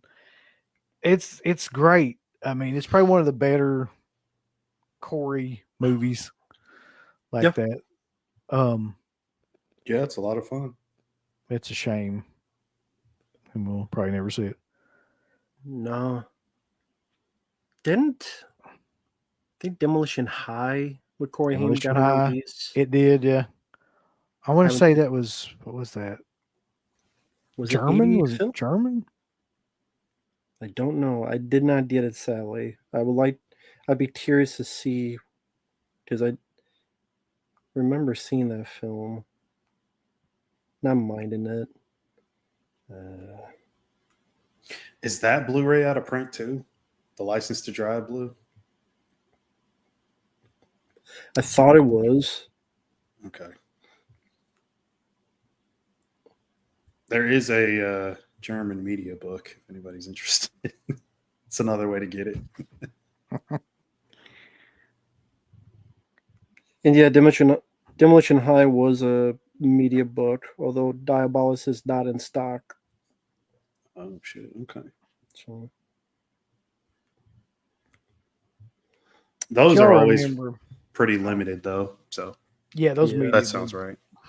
Do y'all remember back in the day when Corey Feldman did that special about Corey Haim and all that, and then said something about it was like a pay-per-view, and he said that something about it got hacked or something, and Yeah. oh yeah. oh God. I could spend a whole thing talking about Corey Feldman. It's a lot to Do you also say. remember like there's a period of time where Corey Feldman was saying that Michael Jackson like contacted him and was really into his dance move? Shit you not. He said that on some sort of interview. He was like, Michael Jackson really wanted to do a movie with me, and he was really like into my dancing. So it's like, dude, you just stole like the entire set of dance moves that Michael Jackson did. He's His not gonna whole be a- fucking gimmick. He Yeah. stole the whole thing. Ah. Yeah. Yeah, there's a lot to say about that guy. You really could do like a whole episode on it. Yeah, on just Corey Feldman. I think somebody kind of did, right? I remember Oh, you it's been a told bunch me of people. Rambo, like, well, there's one specific one on YouTube. What's it called? There's a lot of them. There's the lies of Corey Feldman. There's That's the one. That's the one. yeah, Because it goes pretty in depth on a lot of that. yeah, stuff. because it's like he changes his story now, how he first met Corey Haim, and it's like the interview he did where I got the role in Deal with Grape. I remember They got seeing that and I was fired. like, no, you didn't. I just immediately knew that was a lie. Oh, you did it. There's an interview with the guy who was like his bus driver. They talked about how he kept saying he was clean, but then he would do coke in the back, or no, it was pills. Yeah, like a whole thing of pills. Yeah, was his Jeez. angels, but he treated them like crap. His ladies, Oh, yeah. he's a. There's a lot. There's a lot. Yeah, this sounds about right too. Corey Feldman said Stanley Kubrick offered him the role of Danny in The Shining. Say that in the same interview with the Deal with Grape, and So it sounds to me like Corey Feldman is like the actor version of Hogan. Yeah. Where he's Yes. just delusional and makes up shit that never happened, really. Yeah. and that documentary you mentioned, like the reason he won all this money because supposedly he had to hide, but then he released it and then no one cared. So he didn't have to hide. Like he was already hid and no one cared about him. Nobody cared enough. Sad, dude. Freddie says, what are your thoughts on the original Village of the Damned and the remake by John Carpenter? I cannot remember the original. I'll say I like the original quite a bit. That one was, I'm pretty sure I saw that first. And I want to say there's a sequel to that. Isn't there a sequel to the original? Children of the Damned? Yeah. Yes, that's it. Yes, I have a double feature DVD with both of those on it. Mhm. I do too. I've got the yeah. same one, I bet. Yeah. Yeah, it's cool. I dig it. I mean, the Carpenter one, it's very nostalgic for me. I grew up on it. There is a certain it's got the Carpenter atmosphere to it in a way, like the music and stuff. Some of the actors as well. I like Carpenter regulars. I like that. It's fine. I can see the flaws and stuff in it, but I don't mind it. I could watch it. It's fine. I don't have an issue with that one. I really love the Village of the Damned. I never really got into Carpenter's version. There's a string of movies that Carpenter did around that time where I just think that I don't know what he was doing, but they're very very generic kind of looking and made films. The Memoirs of an Invisible Man one, that one. Remember, he said he hated himself every day because he had to work with Chevy Chase. Chevy Chase, dude, that's like a common story apparently with Chevy Chase. Well, he said, and this is another thing too. I remember him talking about this because it reminded me of what Landis said about Eddie Murphy. Like Chevy Chase basically was like, I don't want to be funny. Like it's like, dude, then we're screwed. That's what I would have told him. Like, this is supposed to be a comedy. Like, so, but he was like, no, I want this to be, I want to be a more dramatic kind of role and an actor in this. It's like, that's not what you do. Like, that's not your wheelhouse, really. So it became like he said it became like a weird hybrid of both, and neither one of them worked. Like, it was half drama, half comedy, and none of it worked. Yeah, it shows. Yeah, that's one of the few Carpenter films I do not like is Memoirs of Invisible Man. Most of his Carpenter's I can enjoy to some extent. That one, no, I can't either. Feldman was in Puppet Master versus Demonic Toys and had powder in his hair a week. Wonder what kind of powder that was. Yeah, he needs to go over to fucking TerraVision and help them box up some 4Ks. Powder in his hair. He's hiding his stash in plain sight. His standout performance was, I watched that yesterday. I watched that movie yesterday. All right. So here's what I'll say. Looking back on that after watching it again, Chris Sarandon's good in it. Does really well. I think he's hilarious in it. That's He's part great. of why I like the movie. I fucking cannot stand Dennis Miller in that movie. I do. I know he's ad libbing everything and whatever, and like it just I cannot do it with him. Corey Feldman is by far the most annoying thing in that movie, to me. No, he was annoying. I agree with that. Yeah, his acting is great. It's just like, and I'm So bad. acting, yep. Yeah. Like, and that's saying a lot when you're like, you got like Angie Everhart is like Yes. the lead actress, basically. Well, I guess Erica Lanik is the lead actress, but Angie Everhart's like the heel. And she's awful. She can't act. I mean, No. but she doesn't really need to when you look like that. Like that's just Right. but Yeah. Corey Feldman needs to probably know how to act, and he could not. He used to, but then he got older and he got worse. Yeah. He got the Ellie Cornell syndrome. You just forget how to act somehow. Cheers to you too, Predator. Thanks, Premonition. Yeah. Did you see What? Salmon on Legion of Skanks started directly hitting the foot? Yeah, so they had Legion of Skanks is like a comedy podcast. I don't know any of the comedians that are on there, but I do know of the podcast. So it's like a comedy podcast where several stand-up comedians do like they just riff and stuff like that. And Sandman from ECW was on there, and they did something called like Sandman Trivia, where they would ask like wrestling trivia questions, and if any of them got it wrong, Sandman would cane the shit out of them. Like, so it actually was pretty funny because like I don't think they realized like when you bring somebody like that on there, he's really going to fuck you up. Like he doesn't care at all. Yeah, that's what I heard like from Stevie Richards. Like I watch his YouTube channel. He talked about like the worst injuries or the worst weapons. He mentioned like with the cane, it depends on who hits you, and he's the worst. Like he says Sandman's the worst because he will just Which is funny because that's his whole gimmick. Yeah. That's everything he did. yeah. He's the worst at the one thing he did. Yeah, I think Devon said that too. Like that's one of the worst things to take was a Singapore cane shot from Sandman. He didn't hold back. He didn't. Mm-hmm. He didn't pull it at all. No, No. He's too drunk to hold back. Yeah, that's the he thing. doesn't even know. Yeah, he thinks he is holding back, bro. Right.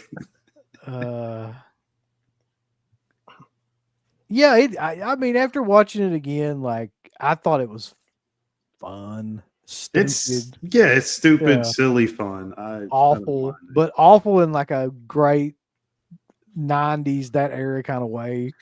Yeah. And what's the other one?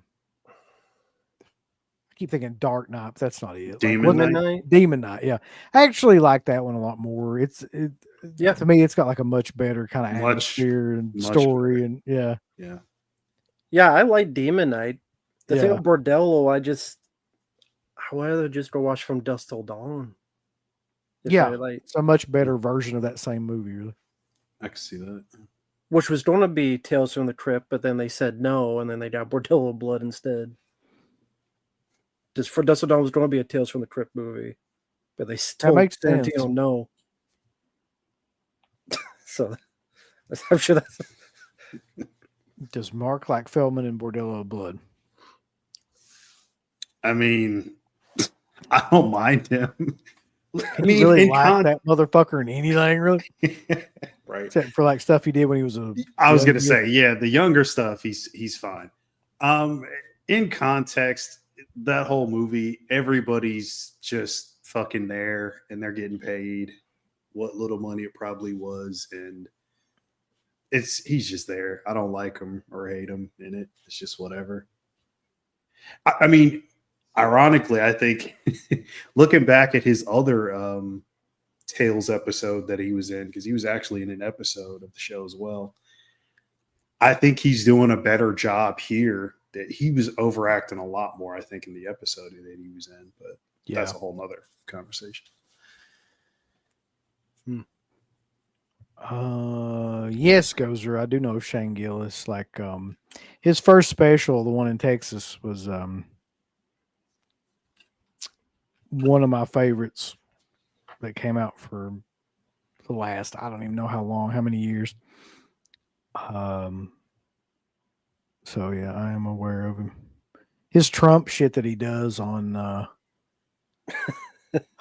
god, what is that show? Kill Tony is some of the funniest stuff ever too.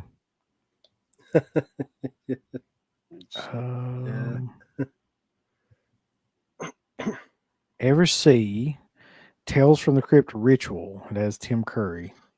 I have seen it. Is it amazing? No. Something tells me it's not if I've never heard of it. Like, I mean, never seen- it's like a voodoo story. I think I could be so wrong on this because I haven't seen it in forever. Is Jennifer Grey in that? And I know Craig Schiffer is in it too. It's a weird fucking movie. From what I understand, it wasn't even really a Tales from the Crypt thing. They just made it into one, and they threw in the Sounds Crypt right. Keeper with like dreadlocks or some shit. I mean, that stuff's funny. Is It's that so okay? stupid.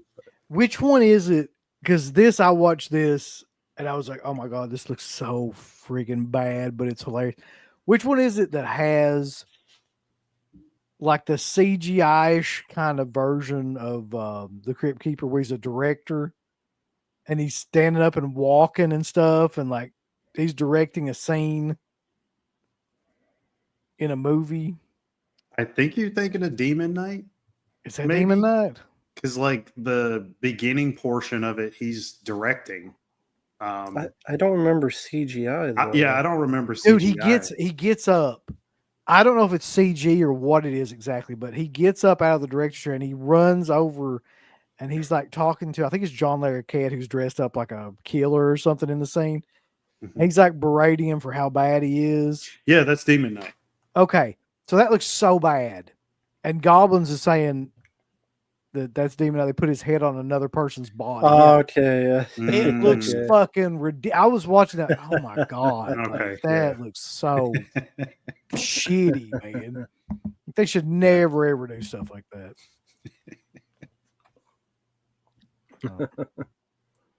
Go back and watch that now and just tell me what you think. Like, I haven't seen Demon Knight in forever. just so watch that one I'll- scene. Just- I'll have yeah. to go back and check that. You'll just be like, yeah.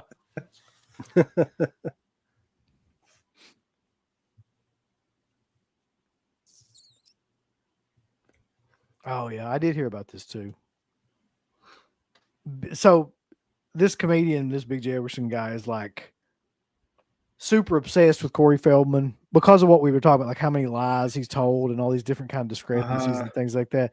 So he goes to all of this stuff just to fuck with him, I think, at this point. And like Feldman's got like security and stuff that always looks for him. And he's been thrown out of a bunch of his shows. Yeah.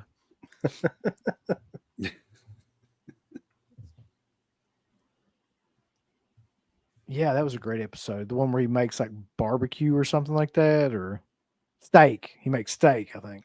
Yeah, No. is that the Judd Nelson one too? I think That's the Judd Nelson's in Nelson one. Yeah. that. Yeah, Okay. God, I love that show, man. Mhm. That's another one. Well, it's a shame we'll never get like probably a giant set or something of that's in. No, I've got that German set of it though, which it's got all the stuff on Blu-ray, if you want to call it that. Yeah. The book in it is really cool. And then they have all the seasons like sectioned off, but it's like one thick media book. That's a really cool set, but I'd still like to see a Region 1 proper, fully cleaned up. I want a 4K set. They need to go all out on the thing if they ever put it out. Of course, Mark has the German release. Like, oh, Exactly. Yeah. I could probably find it. I'll be right back. It's somewhere around here. I got to show it. I'll be right back. yeah. That'd be with like a whole standee of the Crypt Keeper. Yeah, he's got the actual Crypt Keeper puppet.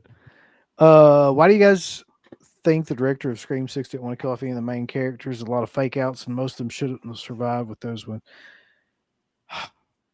because they want to make sequels. I guess at this point, I don't even remember Scream 6 that much anymore. I remember how shitty the ending was. That's about all I remember. Yeah, I don't know. I mean, it's that franchise is making way too much money for them to stop. I mean, Yeah. it seems like it's never ending, at least until we see a dip in box office returns. But yeah, so here's the set real quick. This is the, I want to drop it. It's a really big box. So It's kind of killer. yeah, it's got stuff on the back too, although you can't, I don't know if it'll show up. There. Yeah, so it's pretty cool. And then it's again all the discs inside. And then they do kind of do like a, so here's a little bit of it. I can't flip through the whole thing. Right. It's like a little, it's in comic book form in parts, but I mean, it's got all the stuff. Oh, it's, yeah. it's really nice. It's a badass set. So it's, yeah. But yeah, this I want to say it's still in print. You might be able to find it. I don't know. And yeah, I do have like one of those big Crypt Keeper things. I knew it. Hey, yeah. I knew it. It's on my Instagram. If anybody wants to see what it looks like, I flipped through the whole book on my Instagram. It's in the Reels section somewhere. Did you guys see that shitty Dolph Lundgren movie where he works for the church and hunts a demon called the Minion? Yeah. What are your thoughts, Rambo? Did you like Wasn't that great?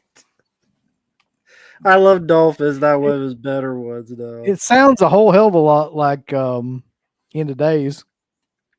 Well, it's trying to be a bit like the Fallen, the Hidden. Something passes from body to body, but not nearly as fun or as inventive. So, very forgettable. And then he did a movie later on that was almost a similar plot called "Don't Kill It." I forget who directed it. He did other horror films. That's the one that I thought he was talking about. I know me and you talked about Don't Kill It a while. No, this one was he's like a Templar knight, and he's got like this glove with spikes on it, but he barely uses it. And yeah, it's disappointing. Ain't no I Come in Peace.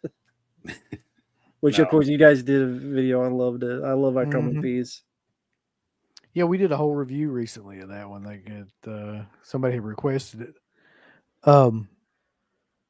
That's an incredibly underrated movie. So before we go though for tonight, I wanted to spend a moment, just one more time again. Spend some time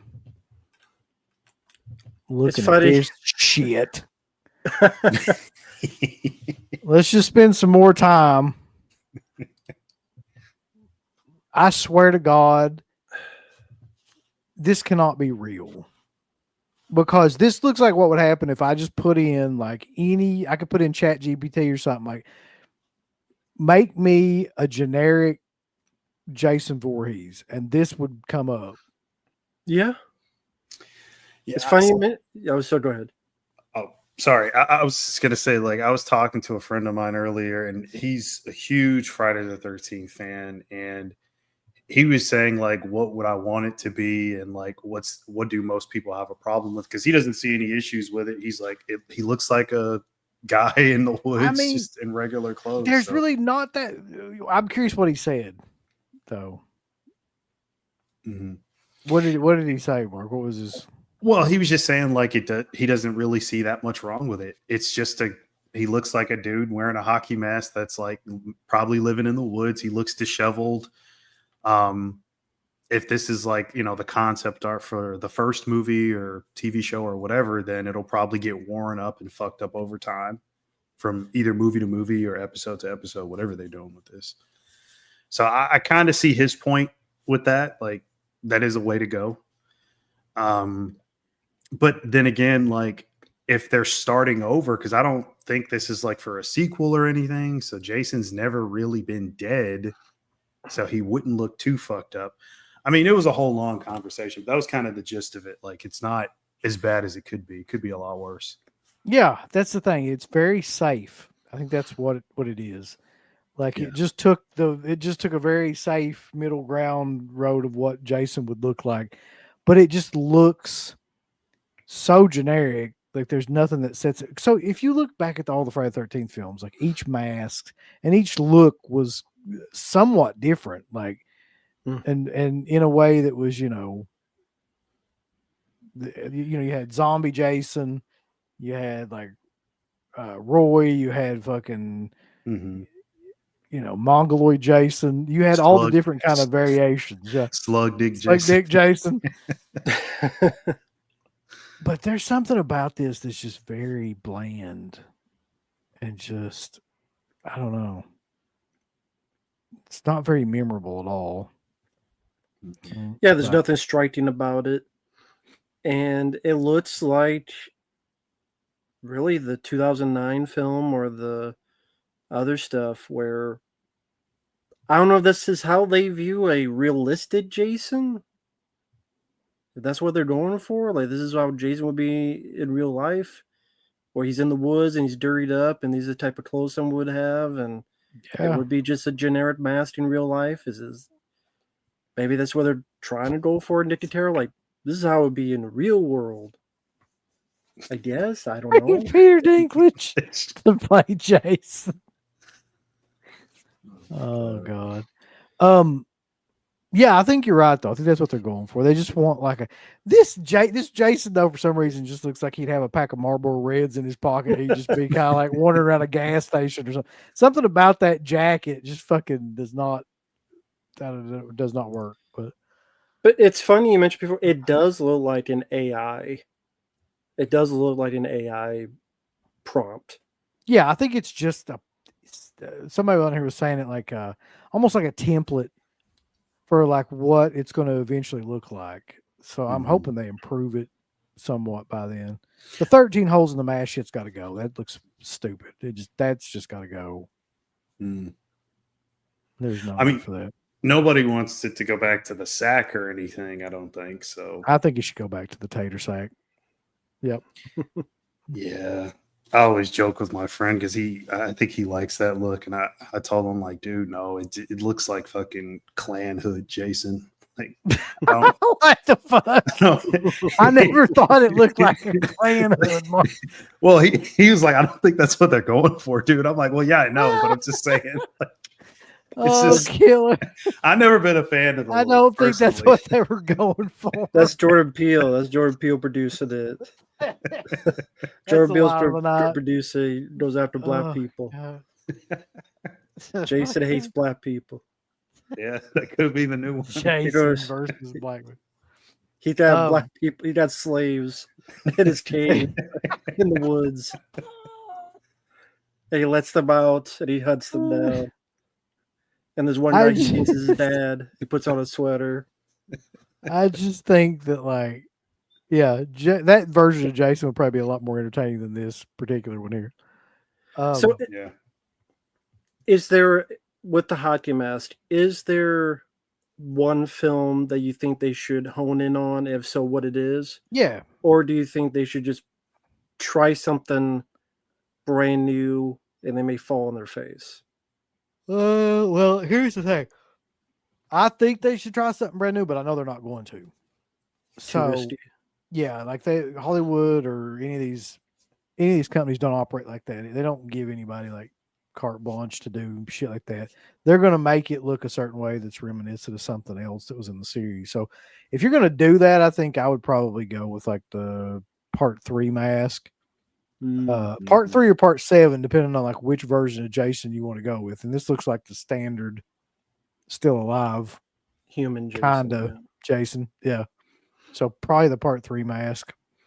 Part 4 Mask is great too. After that, it gets all a little bit iffy. Just So- you're just talking about mask wise versus Just part three? Mask. Yeah. Okay. Yeah, I don't like his clothes that much in 3.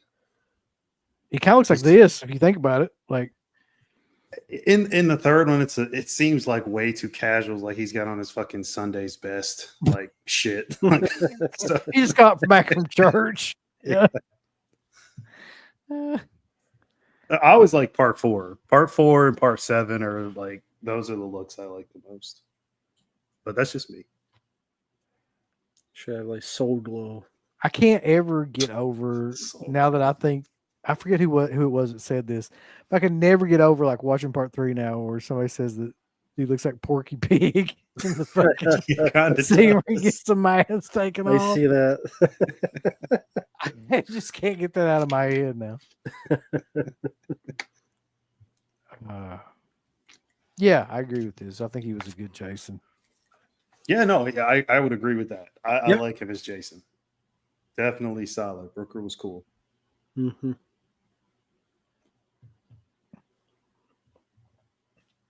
That's a big killer idea. You'll wear a modern day hockey mask where it's just a glass shield in front of his face. That would be killer to see that just one time. Yeah, I think Matt, you missed the Vinegar Syndrome whole conversation there, Yeah. but we definitely talked about him. But yeah, this whole Jason universe, Uh-huh. I don't care about the Crystal Lake TV show. Movie, it's hard to screw it up. I've liked most of them. Even part 5 I liked. Folks, I liked part 5. I don't hate it. I mean, they'll do one eventually. They're doing, you've talked about before, Silent Night, Deadly Night, they're doing. All these other films they're doing. They'll do Friday 13th, and they'll make a lot of money. Mm-hmm. I don't know who's going to direct it. I don't know who's going to be a part of it.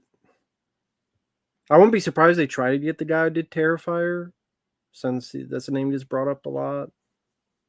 We'll see, I guess. I could do. I mean, it would essentially be the perfect combination of things. It's kind of the movie everybody's always wanted if they do it like that. Like a Yeah. Jason movie where it's just like full on gory as fuck kind of movie. Yeah. Right. They've never really done that to that degree anyway.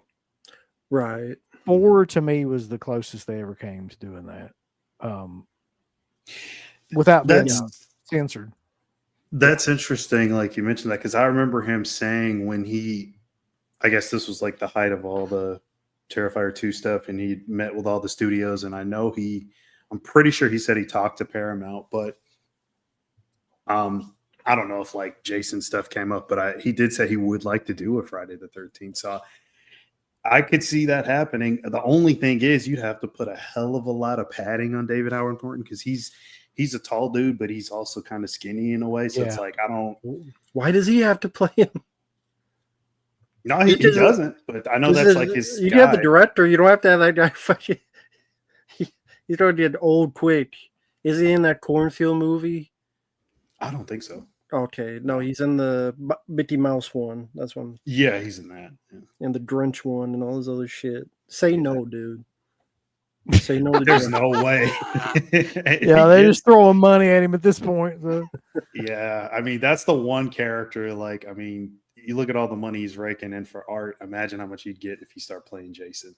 Like, there's no way he'd turn it That's down. true. Yeah, scrawny ass Jason. They probably do like a new guy, I was assumed to play Jason. That's so true. Abercrombie and Fitch, Jason's what this was. Oh, who would be who it would end up being? No shit. I swear to God, the way things are going right now, one of them fucking Skarsgårds would be Jason. Oh, Wouldn't it? That would be exactly what would happen right now. oh my god. Pick whichever one you want, but one of them would be. Jeez. Uh, Please no. Pedro Pascal. Oh, okay. God. I hope not.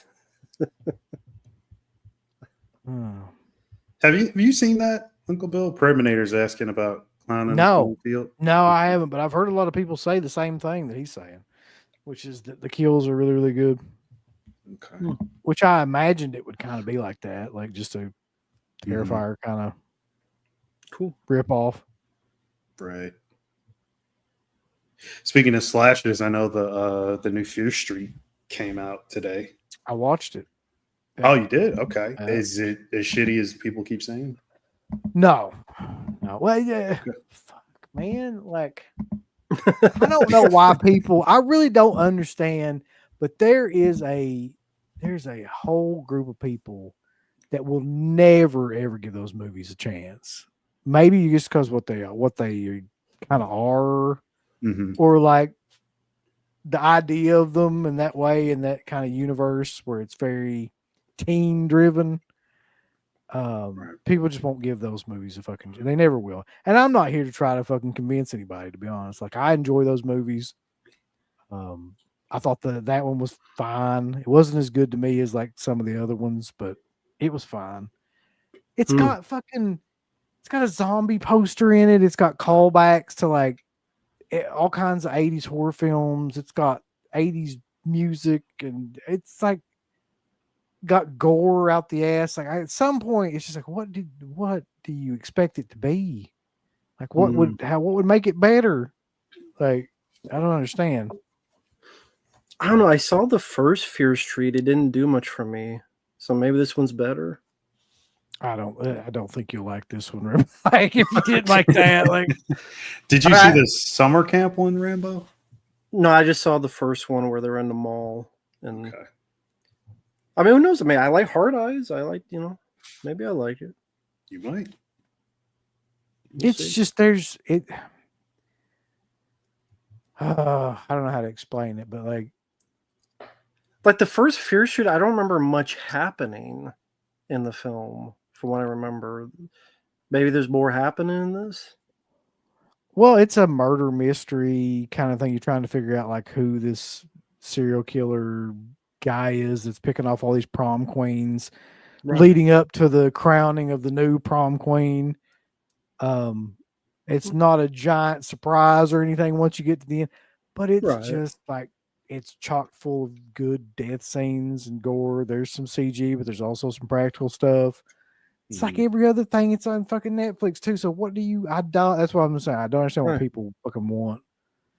Like, because I don't remember that much kills in the first Fear Street. I haven't seen in a while, but this one sounds like there more.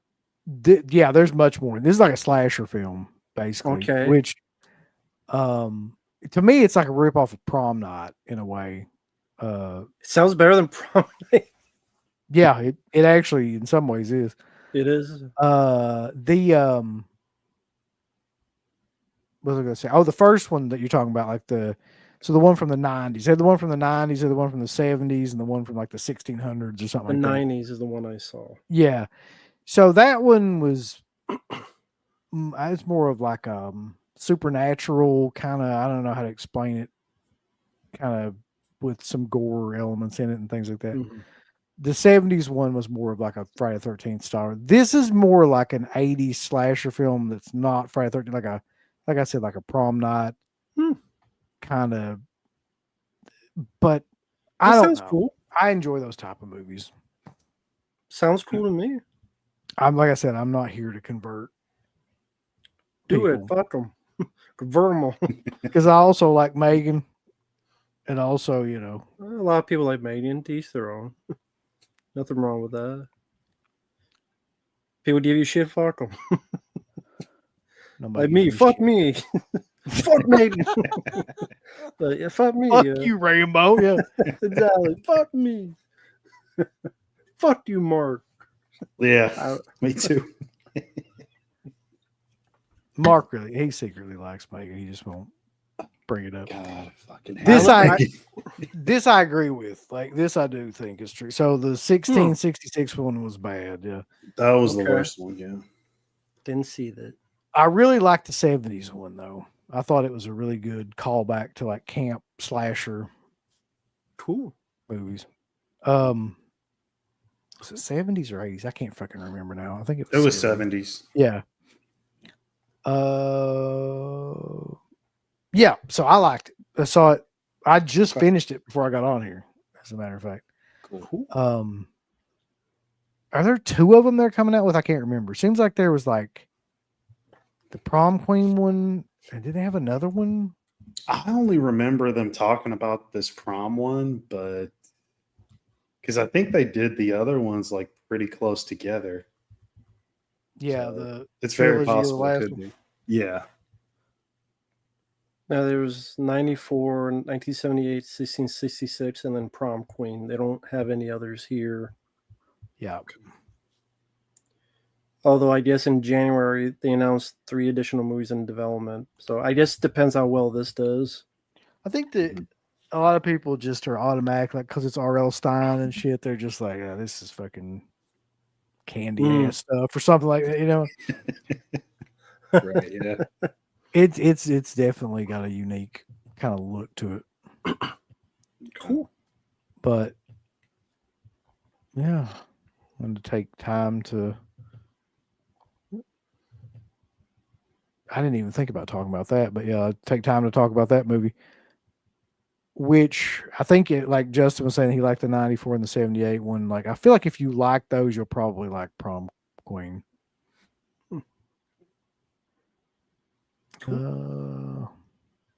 I did see this. Trent Reznor's putting together in November. It's one day called Future Ruins. Simon and Eddie's Goblin, Danny Elfman, and Carpenter are all on the bill. I think it's in the UK though, isn't it? That I was looking at it, and I was like, I'll fucking go to this, but I think it's in like somewhere in the UK. It's a badass lineup, but yeah, that'd be cool to go to. Yeah, check it out, Rambo. That's in the UK. That's in that's cool California. for them, but scratch Well, it that might as still. well be the fucking UK for me. Hey, might Yeah, probably get pretty there much. quicker. Yeah, I don't know about a West 11, Coast trip. Yeah. No.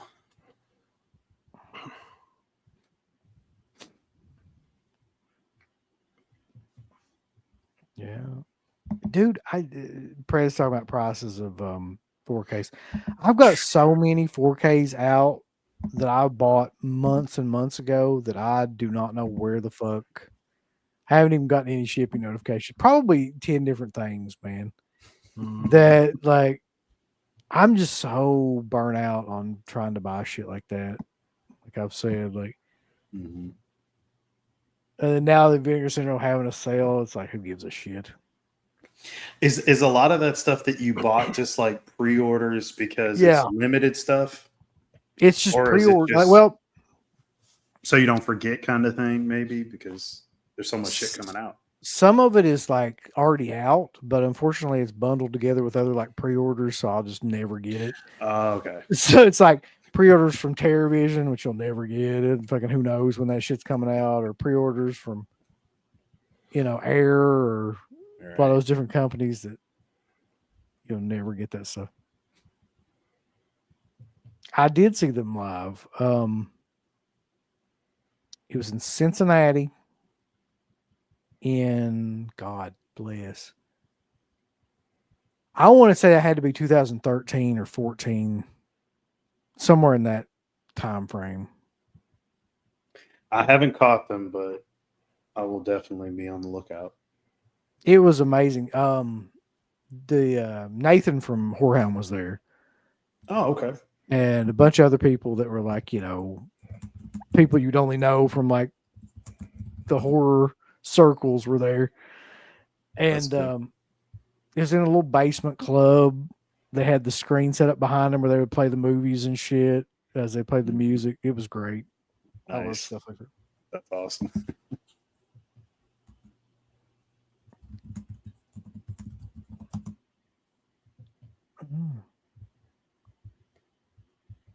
Well, yeah, that's another one I would love to see Fabio Freeze.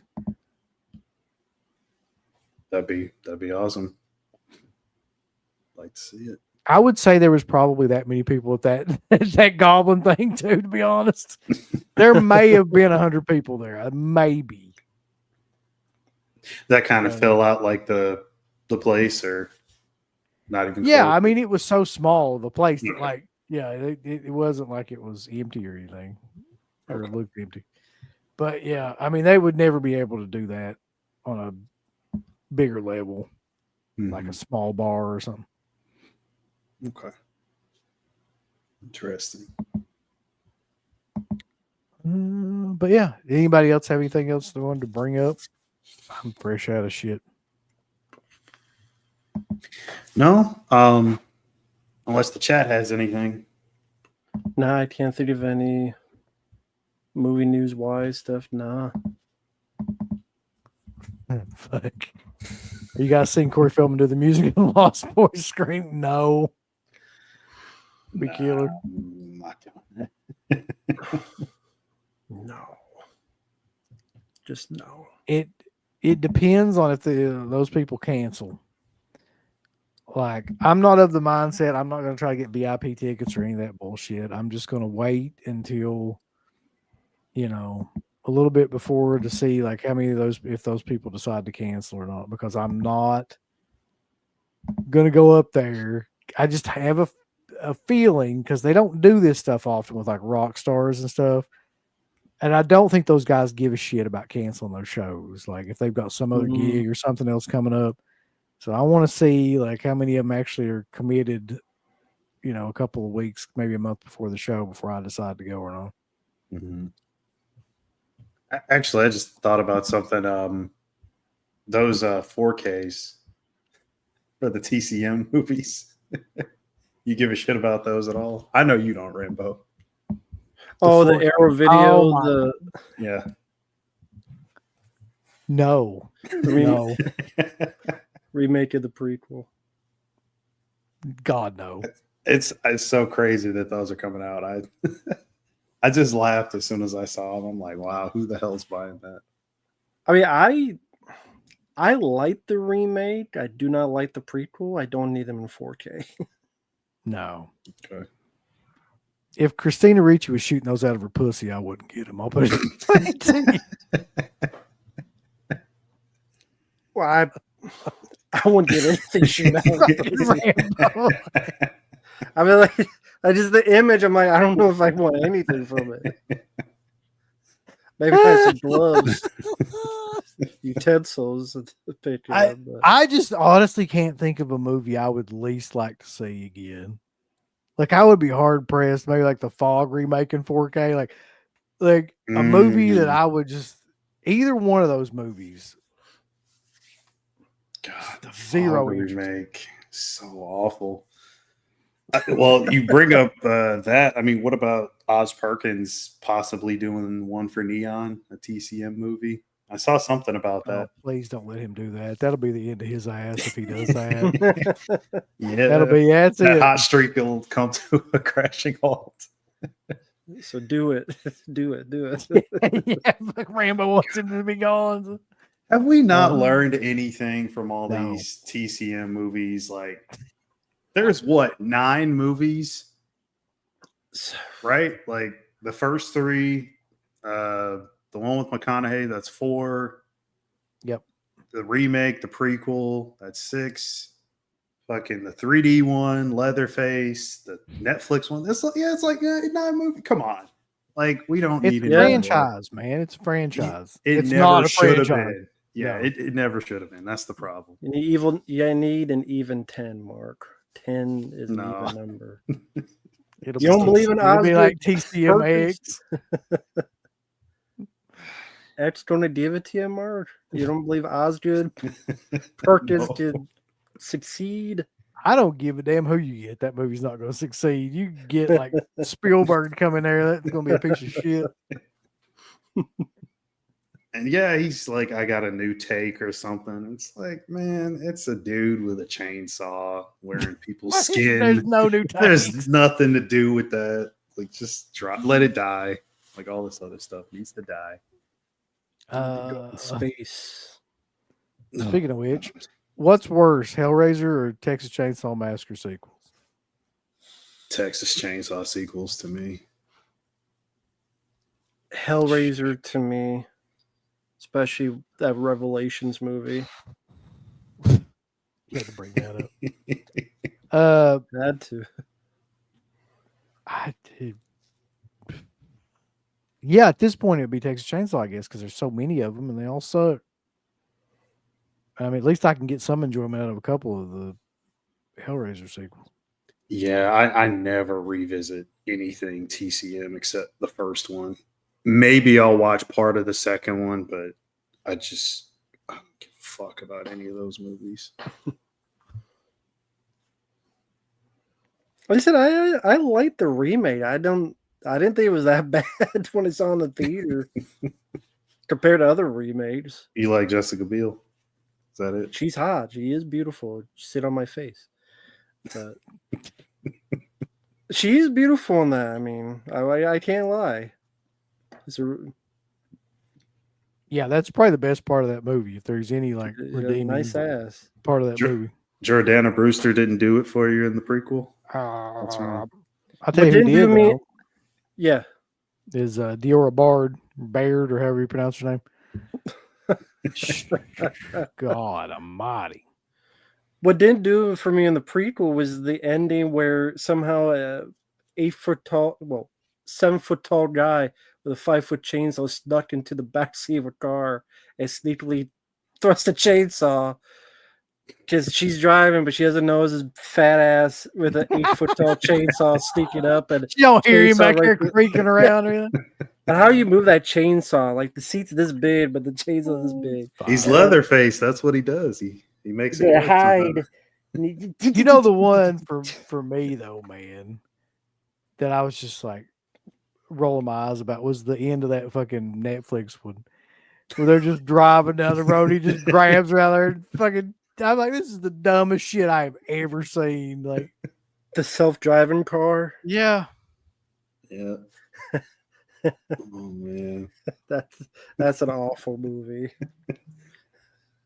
That's a terrible film. anyway, all those movies suck. Baloney face or whatever. Up in this patch of fucking daisies or whatever, sunflowers, just roaming around. Creature from the Black Sunflower Lagoon. It's such a weird choice because what does sunflowers have to do with, like, don't you want to be like creepy, scary? I don't know if sunflowers really do that. I think they thought that was it, but it's just such a ridiculous image that you just die laughing about it more than anything else. Yeah. Him just Mhm. popping up like a gopher and fucking sunflowers. I thought I was just going to have that song like "So Happy Together" or something. So happy together. Fucking is yeah. I agree. They don't need to make any more of those movies, but they won't learn. They never learn. No. Okay. So it's 2 hours, 30 minutes in. Let's call it for tonight though. Rambo, what do you got going on? Long story short, a lot of requests thanks to people out there.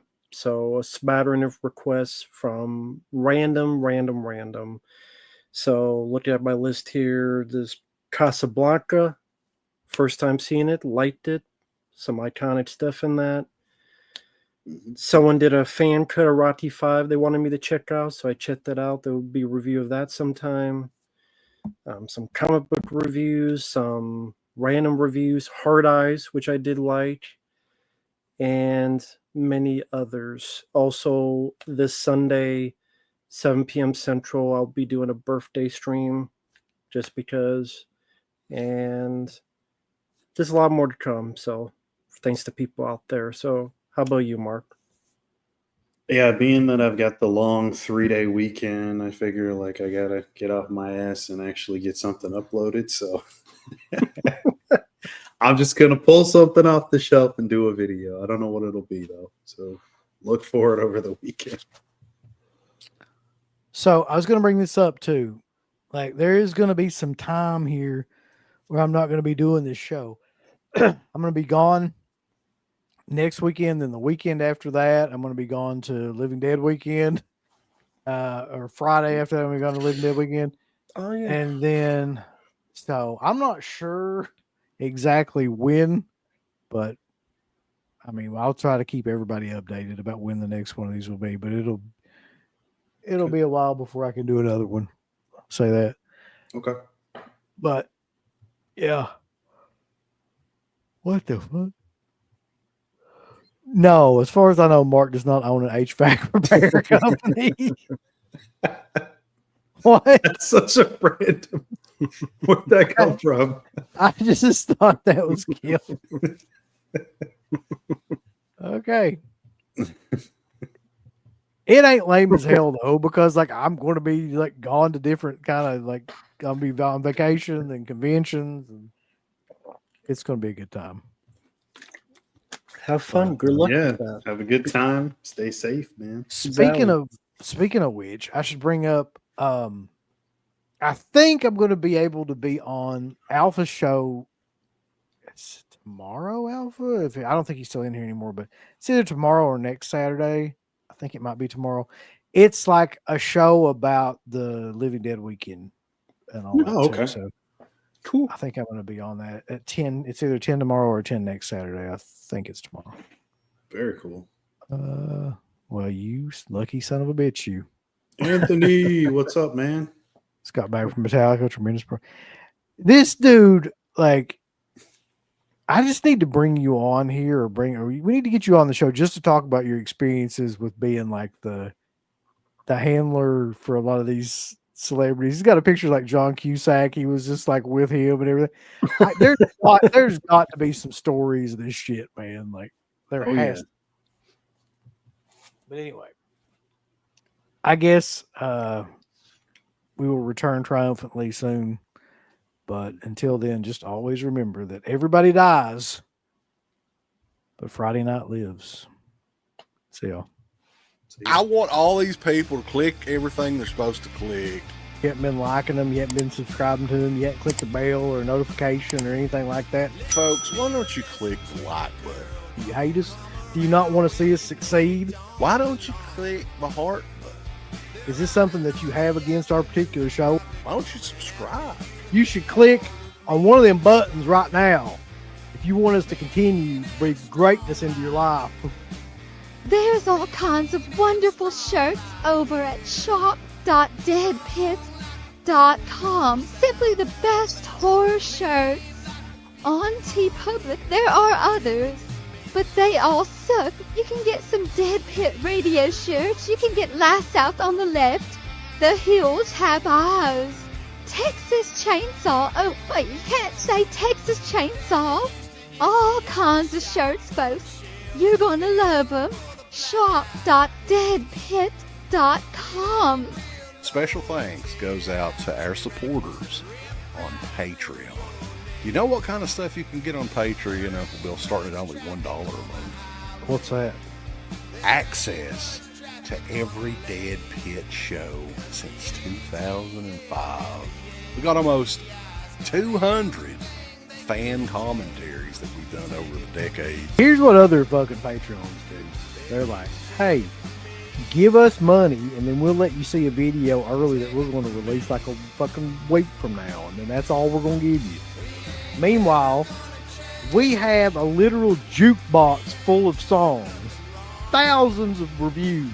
I don't even know how many shows are up on there now that we've done over the years. Hundreds of thousands. You need to figure this out now and subscribe to us on Patreon and YouTube and Instagram and help us to 1 million. The road to 1 million subscribers starts today. So Dead Pit on Patreon.com. Join today. Tiers start at only $1, but I'd recommend at least the $10 tier.